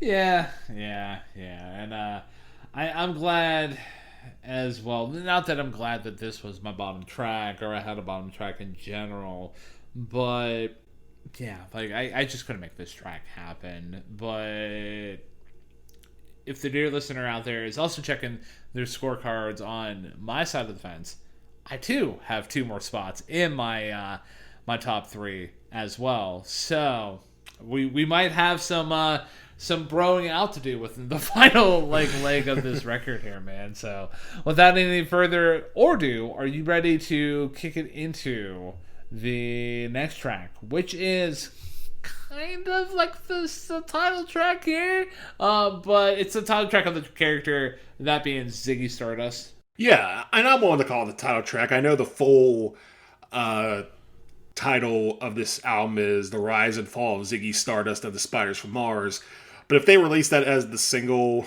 title name, this probably doesn't even become as successful as it does. Like, people are not that into... I mean, they might have been like, that's a weird name for a song, and put it on. It's like, oh, it's actually pretty good. But instead, it's just simply Ziggy Stardust. And that guitar riff for Mick Ronson, man, is so good. Like, it's just classic rock personified here, 2026. Like, the way it just sort of has that sort of shimmer and sparkle while also having that crunch of just a good, awesome, badass rock song. It's just so good, man. And it is the driving force of this song where nobody plays a bad note. Woody Woodmansey does a lot of great fills on the drums and mostly keeps the backbeat going throughout. And then you get Trevor Bolder on bass. He doesn't have a bad note on this track either. The band is probably at their rock and roll best on this song. And then you get to Bowie himself, who is telling the story of Ziggy Stardust and describing this guy who is very much a rock star persona. And first of all, he does some very funny tongue-in-cheek lines throughout this song, particularly whenever describing Ziggy as being well hung with snow white tan and having God-given ass. Like, come on, man. Like, that's just funny. Like, that's just a very funny depiction of any human being, let alone your typical frontman. And it describes how Ziggy was, making this rise as a rock star now that he realizes this is how he has to save the world. But like any other rock star, he is falling into the same pit traps and excesses as all the others, boozing it up, drugging it up, sexing it up, and all the while having this crazy run of excess and, as the song states, making love to his ego the rest of the band, the aforementioned Spiders from Mars, are just wondering, okay, well, what the hell is in it for us? All we have is the beer light to guide us. All we could do is go to local pubs, get our drink on while you're out engaging in all this craziness. And maybe it's becoming so crazy that we need to stop you from becoming you. We need to cut off your hands if need be. But then when Ziggy meets his demise and the rest of the band realizes that Ziggy took it all too far, that, hey, I guess it's time to break up. He's going to leave us behind and just go into full excess. We are going to do this, our own separate things now. And what I love about this track is that it's very autobiographical of Bowie. Like, he is telling on himself throughout this entire track, because as we mentioned in the overview, he jumped from band to band to band in the late 60s trying to find his thing. And while he wasn't necessarily successful enough to dive into piles of cocaine and women, or, any gender for that matter, he very much was sort of the front man, willing to put himself out there and change if need be, leaving everybody else behind. So this is very much a song about David Bowie as much as it is Ziggy Stardust. And what I really love, too, about this track is that the subtle difference between David Bowie on the verses and the group vocals on the chorus, very subtly separating Ziggy from the Spiders from Mars, is just a very subtle touch, but it's so effective. And this is the song probably among any and all others that I just listen to this and I'm just like, yeah, this is a very, very good song, because it is smart, it is tongue-in-cheek, it's funny, it doesn't take itself too seriously, it's very, very embedded in the story. It probably is the story, but it just sounds great from start to finish. So we have once again re-entered my top 3 with the title track, and I'm just going to come out and say it, Ziggy Stardust is my favorite song off the whole record. It definitely has that God-given ass notoriety of a song within this record here. So, yeah, the character within this song here specifically, because it is inspired by the 60s rock singer Vince Taylor, whose career was derailed by drug-induced mental breakdown. As Bowie noted in 1990, Vince Taylor was the inspiration for Ziggy. He's always stayed in my mind as an example of what can happen in rock and roll. There was something very tempting about him completely going off the edge. So, yeah, so Ziggy Stardust, inspired by Vince Taylor as a rock star. Kind of a fun note there. But yeah, you perfectly nailed the narrative within this track here and where we are at in terms of the album story. So I'm not going to step on your toes because you did a great job there. I'm going to agree with you on a lot of points here, though. Starting with the lyrics, they're absolutely brilliant. Like, again, whenever you shouted out that God-given ass line in the third verse, I agree with you. Absolute classic, great delivery. It's just such a great bar, man. And just in terms of other nooks and crannies within the lyrical shifts, though, within the track, the songwriting is brilliant. Like, I love how Bowie switches up the lyrics for the second chorus to keep the narrative moving. Because in the first chorus, you get him talking about from the point of view of the spiders. So where were the spiders while the flies tried to break our balls? Just a beer light to guide us. And switching into the second chorus, making love with his ego, Ziggy sucked up into his mind like a leper messiah. Also, that line, like a leper messiah, is such a fun bar, man. So just I very much, I always appreciate when bands switch up lyrics within their choruses. So again, I noted that, and I'm like, I like that, as that rules all of the time. And in terms of a lyrical highlight, like the just a beer light to guide us, and like that whole first bar within the first chorus is a lyrical highlight for me, because where were the spiders? While the fly tried to break our balls, and like, and we just have beer light to guide us. Like, again, very, very great lyric writing there. Going into the instrumentation though, dude, like, I absolutely love the groove on this track. You highlighted it perfectly. That opening guitar lick right at the start sets the tone perfectly. It just sounds so good. Like, it just lands so well in the air. And within the verses, the instrumental work during the verses is fantastic. Again, shout out to the bass player. They're doing some really awesome licks here. Doing a lot of heavy lifting, while the drums are keeping a rock solid beat, and the guitars just drop in with like perfect little splashes, man. Like, Bob Ross in terms of like, painting, like just little splashes here or there. So again, very much appreciate that.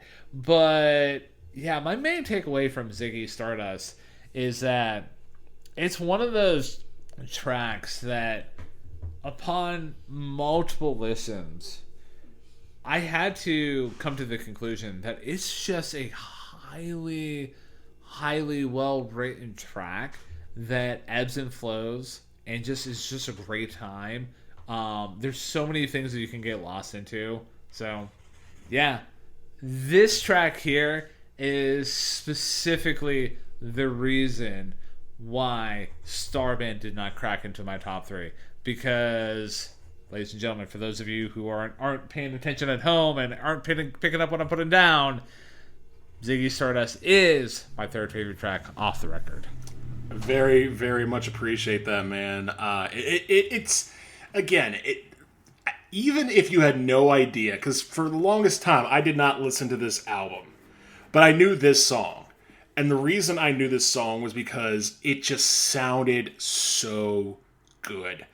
And like, even in its own way, like I said with 5 years, that it's basically its own story unto itself. That you have, Ziggy Stardust, making love with his ego. And I know it's based on Vince Taylor, but like, once again, Mark Bolan's probably an inspiration for the song too. I'll also throw Jim Morrison in that category as well. Just very much the typical male rock star surpassing his band and just going crazy. Or Jimi Hendrix, I would say, maybe is another example of that, although maybe not as chaotic as Jim Morrison or Vince Taylor. But in any case, the way the song sounds, like if this was just an instrumental, it might have cracked my top 3. Like, that's just how good the playing is throughout this song. It's just a good time, man. I'm glad we both have it in our top 3. Now, will that be the case for the next track? Well, we have reached the penultimate track on Ziggy Stardust, and that is the long ago aforementioned Suffragette City. Ryan, the floor is yours on this one. And I'm so excited to talk about this track here, man. Like, the effect that this song had on me in terms of revisiting it after so many years. I was at Food Critic in Ratatouille, the movie, where he was trying food that reminded him of his youth. I was just taken back, like, all those years when it was like just 17-year-old Ryan discovering David Bowie for the first time. And it was an absolute pleasure for me to dive back into this track. So the way that this track just starts out, I love the way that the guitar just revs up at the start of the track. It really kicks down the door perfectly. And I don't know if you picked up on the slight influence here that I'm going to talk about, but the verses are very, very, very Velvet Underground coded in terms of, like, maybe not like on a sonic level, but on the composition front. So yeah, and like, you know me, I enjoy me some Velvet Underground, and I need to dive into their catalog and Lou Reed's catalog a little bit further. More on that later at the end of the review. The verses, though, going a little bit more into that, they have this call and response in the vocals, and they work out pretty fantastically. Like, I almost, like, I'm kind of torn back and forth because, like, for those of you who haven't heard the song or need a reminder, like, the first part of the bar of every single lick within the verses, it starts with, "Hey, man," and I don't know if this is supposed to be a dialogue between Bowie and his quote-unquote friend, and I think that's the case, because here it just seems like, for purposes of this review, Ziggy is trying to get this Henry out of his, like, face, and because he has this mellow thigh chick who is just gonna come around and spend time at his place.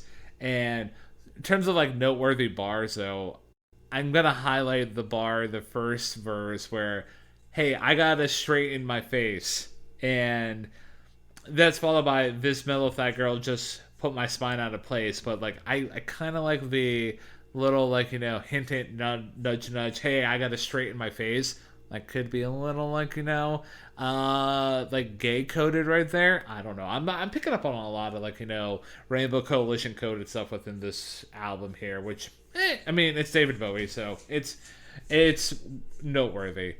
Moving into the instrumentals, though, the bass is doing some incredible work here. Like, I really enjoy what they're bringing to the table, and the rest of the band's just absolutely locking, like, the fuck in. And the outro is just completely great. Like, the band like digs into this heavy groove, and I just absolutely love the fake out ending paired with that iconic "wham bam thank you ma'am" line. Like, again, it's always a good time no matter what. The chorus, though, can we talk about that chorus? Like, that chorus is just a really good chorus. Such a super strong melody and a strong instrumental backbone. Fun production fact. Did you know that's not a real sax that you're hearing there? I did not know that. Yeah, it's a ARP 2600 analog synthesizer. So, yeah, it was kind of bleeding on the edge of, like, is this a real instrumentation or is this a synth? So I looked it up. It's a synth. So the guitar, moving away from the chorus, so the guitar solo, it's a pretty good solo that plays around with the song's core melody really well. And yeah, moving outside of that, just going a little bit more into the lyrics. So, like, the lyrics were super interesting and just full of great attitude. And yeah, the lyrical highlight that I had was like I already illustrated, was the "I gotta straighten my face, this mellow thigh chick put my spine out of place." So yeah, it's just an interesting thing. And also a little fun, like, side quest note here. David Bowie and Mick Ronson actually went on to co-produce Transformer by Lou Reed later on in 1972, right on the heels of the Ziggy Stardust phenomenon. So yeah, like, it's just an interesting production note. So, but yeah, Suffragette City, it's a brilliant song. It's a brilliant song, so much so that I'm not even gonna front, dude. Like, it's my second favorite song off the record. So, my thoughts on Suffragette City. I wholeheartedly agree with you that the band just absolutely cooks from start to finish on this track. Like, there's not a wasted note. There is not any, lazy note. It is cooking from start to finish.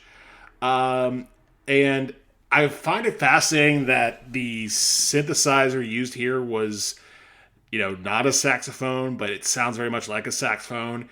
And the whole vibe I get from this track, I know you mentioned the Velvet Underground, and I do get that because it does have some elements of "I'm Waiting for the Man" on here. But I'm also kind of reminded just of a pure boogie track like the Beatles back in the USSR, where, again, it's just all instruments go and do not stop until we tell you to. Like, it's just that packed full of jammy goodness. And the lyrics talking about how, it's very funny that you mentioned that this could be a bit rainbow coded. To me, this is almost an I wouldn't say it's an anti-rainbow song, but it's very much an anti-Henry song. And some have interpreted that as being, Ziggy Stardust probably going from this sort of gender fluid, peace, love, and good vibes type of guy to being very much a rock star, I'm just going to bang chicks and leave my friends behind type of guy, which is obviously not what, is meant to save the world. But, yeah, that I don't know if that's the exact interpretation, but I know that is an interpretation. But interpretations aside, man, this is a track that grew on me and grew on me and grew on me.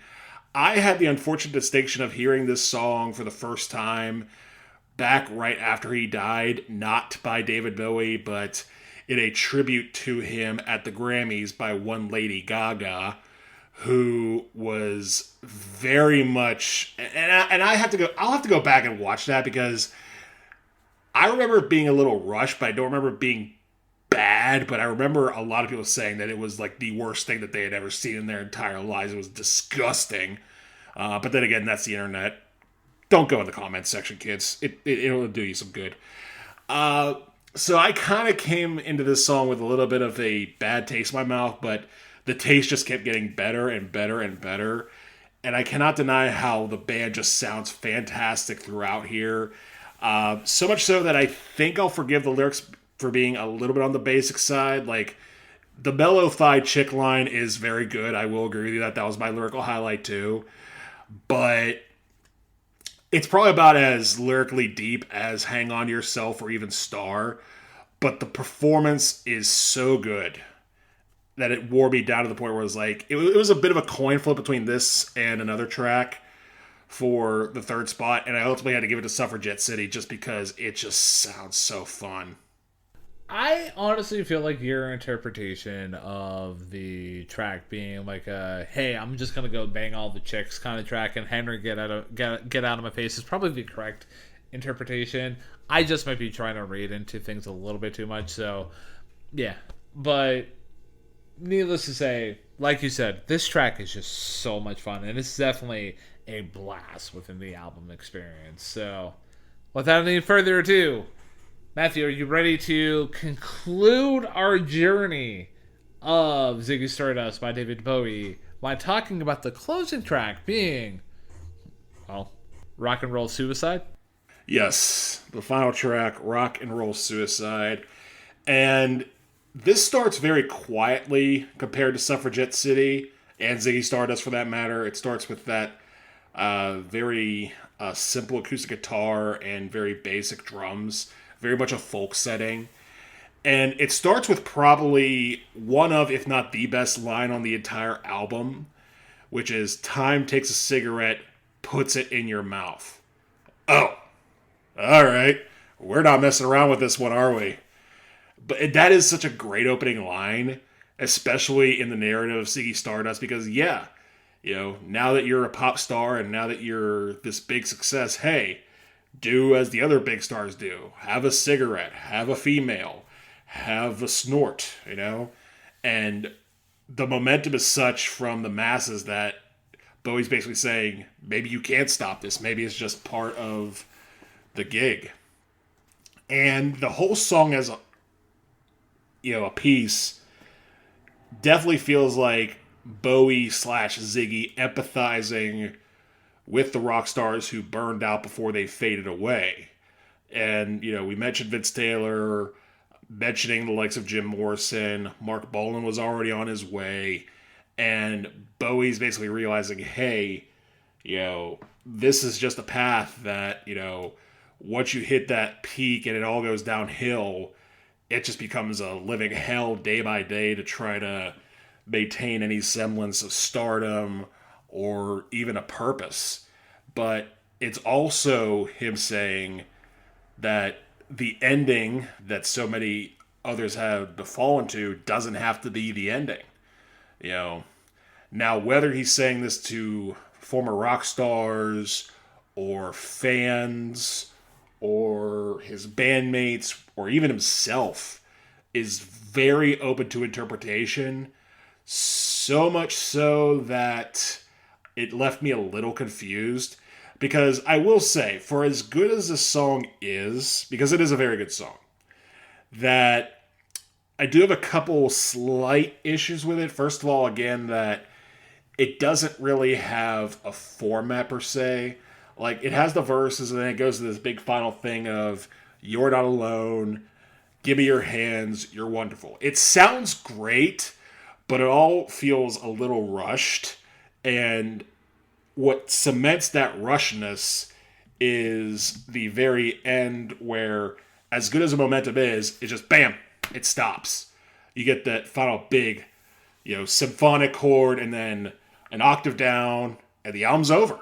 It's just like, oh, I thought we were going somewhere with this. And I know you've talked, Ryan, before about tracks breathing. Like we talked on the Cure episode a lot about tracks breathing. I would have loved this track to breathe just a little bit more. Because if it breathed like the opening part did, that acoustic part, I probably would have had this in my top 3 over Suffragette City. But the more and more I thought about it, I thought, it just feels like there was so much more they could have done with this.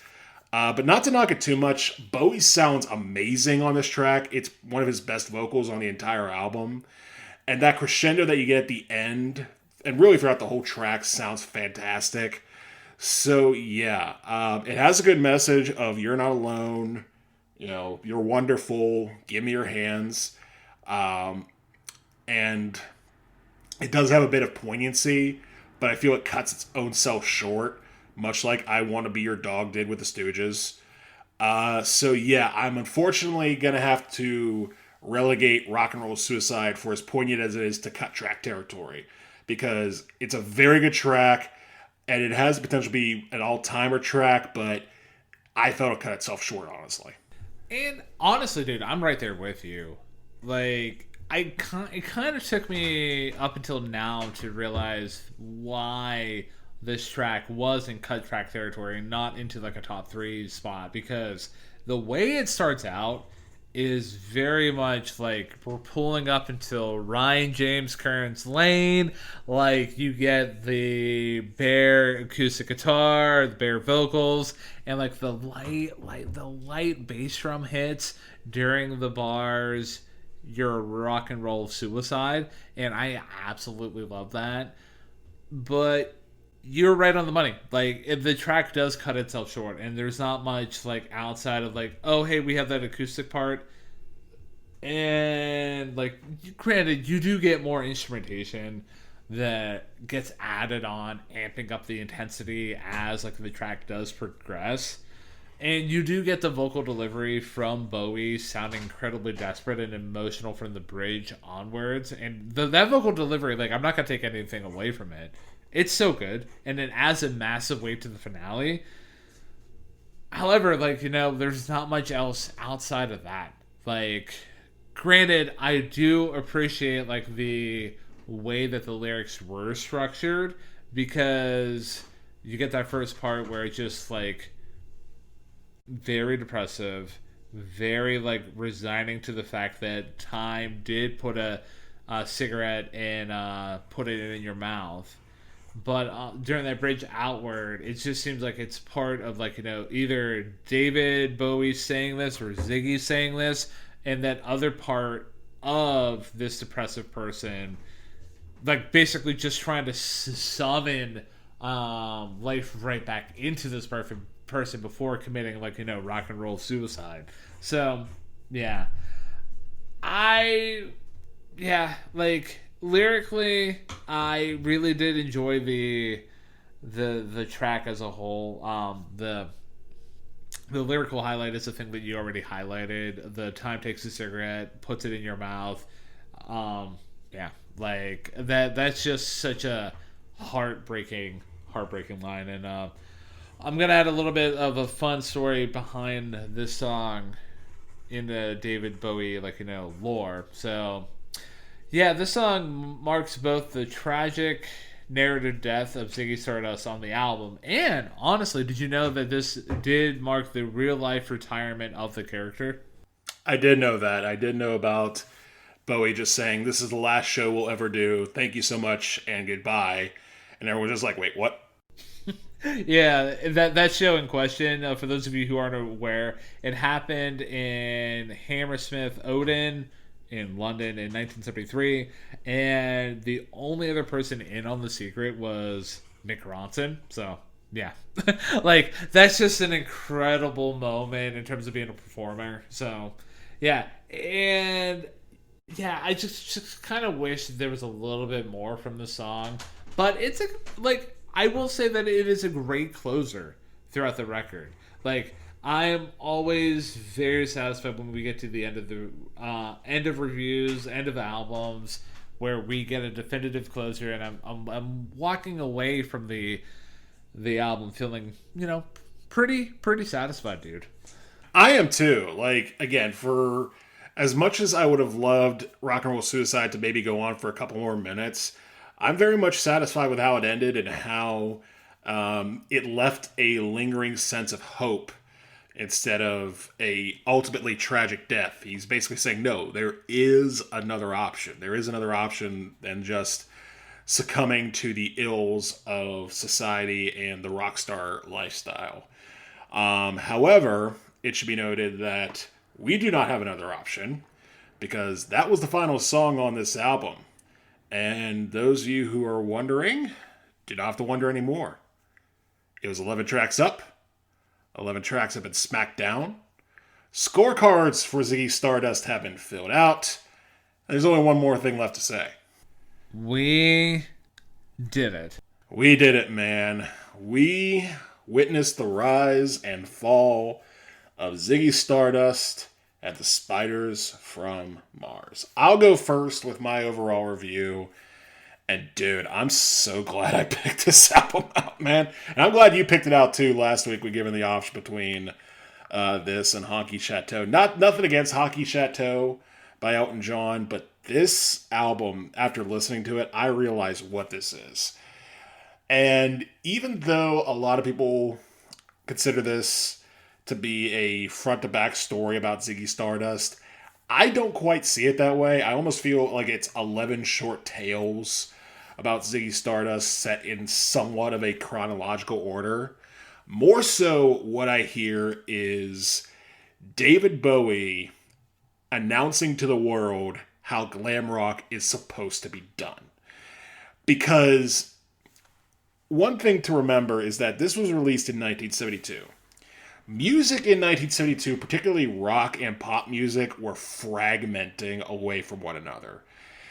Pop was becoming very much AM radio fodder of just very light nature, stuff like The Carpenters, stuff like Tony Orlando and Dawn. Not bad artists, but definitely not critical darlings.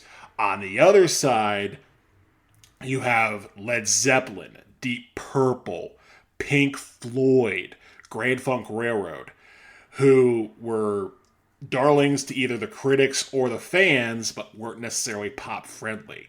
And it felt like there was no middle ground between the two. David Bowie, with this album, started to fill that gap in a way that would transcend rock for the rest of the decade.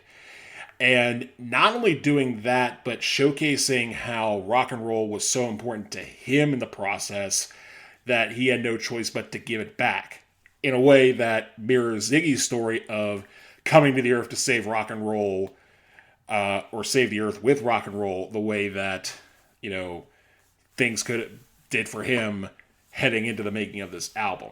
The band sounds great throughout. Bowie himself sounds great throughout. The tracks are just, they range from good to great. And some of them, like Suffragette City, Ziggy Stardust, The Starman, are all-time classics. I'll even throw Rock and Roll Suicide in there as well.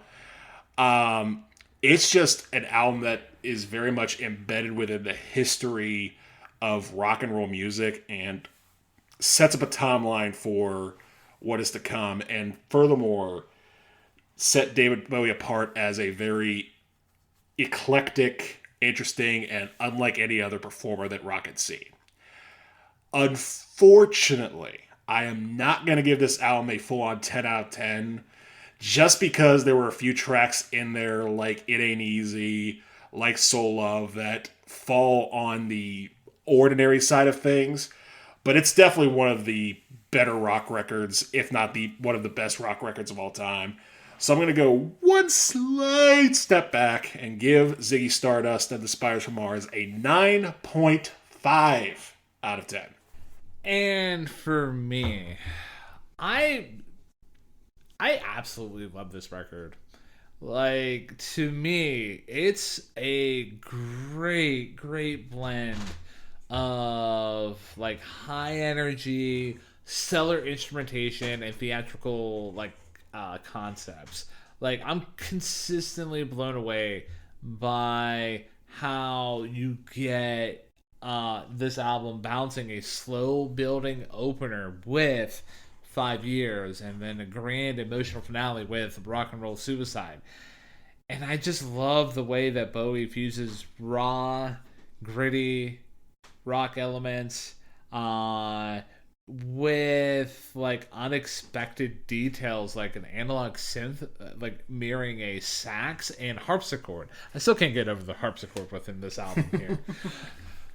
And also, like, for those of you who were, like, following along, like, and just, like, I want to highlight again, like, I really appreciated the tight synergy with the backing band. Like, it was absolutely incredible. I found myself consistently spotlighting the sheer depth of the bass lines, the rock-solid drumming, and the gorgeous piano work that just elevate, like, the tracks far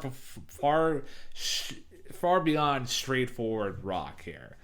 And above all, I just think that the songwriting and the delivery are just phenomenal. And I'm like, again, it's kind of weird, and it's kind of like, oh yeah, this was written in 1972, but like like you get the vivid imagery of Earth's immediate demise. So you get that, and like you get the bitter animosity of the Spiders from Mars, and Bowie's incredible, emotive, desperate vocals that range from that range from like matter of fact to like completely like overboard, and just completely ties everything together.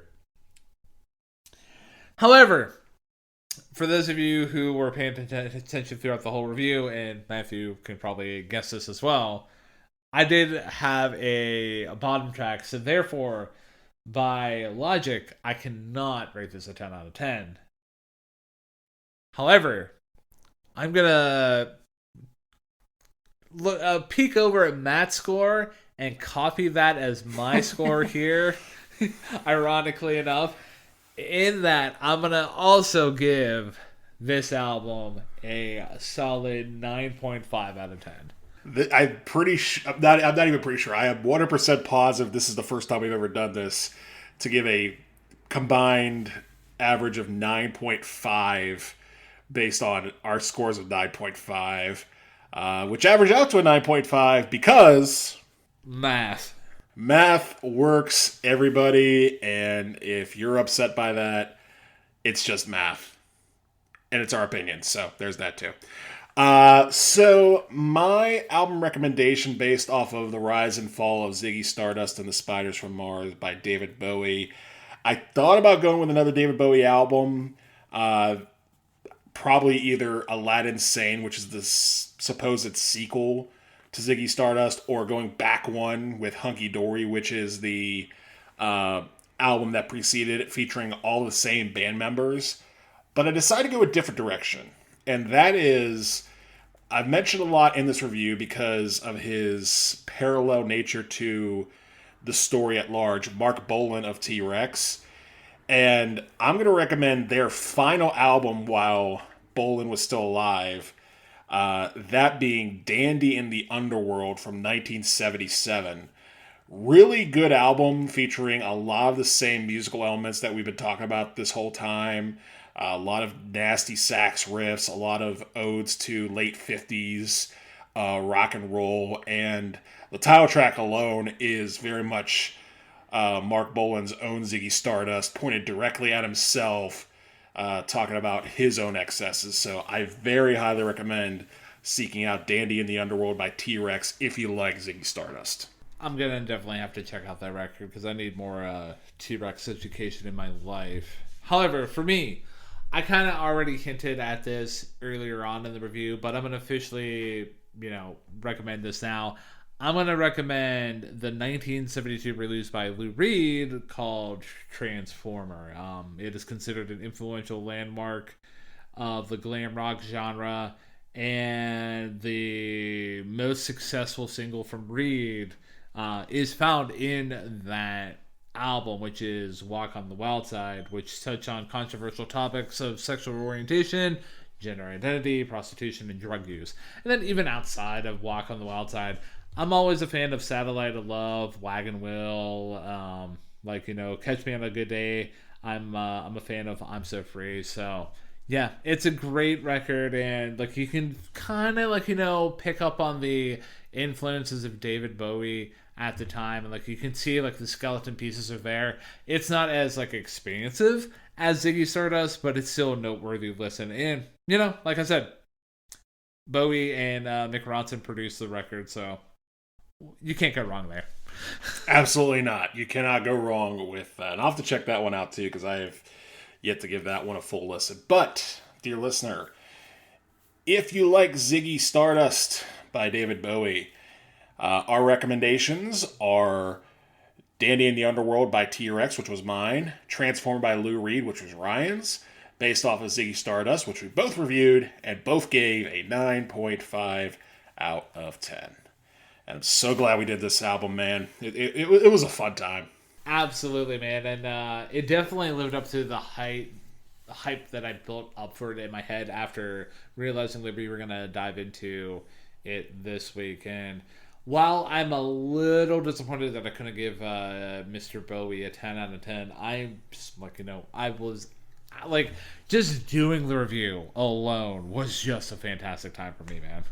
Agreed, man. I'm right there with you. But with that, we can officially kick this magnum opus from Mr. Bowie into bed, along with many other groupies, allegedly, and get into our next review of Pride Month 2026. And Ryan, you're up to bat. What you got? So, for next week's review of Hey, Listen to This, we're gonna go into the more modern day scene. The two releases that I have up for contention were released in 2018 and 2024. Now, I'm not gonna have you pick between those years. However, they're both albums that I feel like you're gonna enjoy for a couple reasons. And I'm kind of wanted to dive into these records individually for a couple of reasons as well. So without any further ado, the way that I'm going to have you pick between these two artists is I'm going to have you pick between an artist that is listed as an influence for said artist. Are you ready, Matthew? I am ready. So the first artist is Tyler, the Creator. And the other option is Prince. Oh. Okay, maybe I wasn't as ready as I thought. That's a tough one. Tyler, the Creator, or Prince? Whew, that's a spicy coin to call, man. That's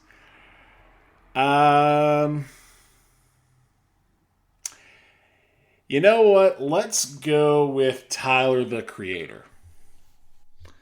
So you have chosen an artist that we've already covered here on Hey, Listen to This previously. So, ladies and gentlemen, children of all ages, for our next review on Hey, Listen to This, me and Matthew are going to be going to lunch with our next review. In that, we are going to be reviewing the 2024 release by Billie Eilish herself, called Hit Me Hard and Soft.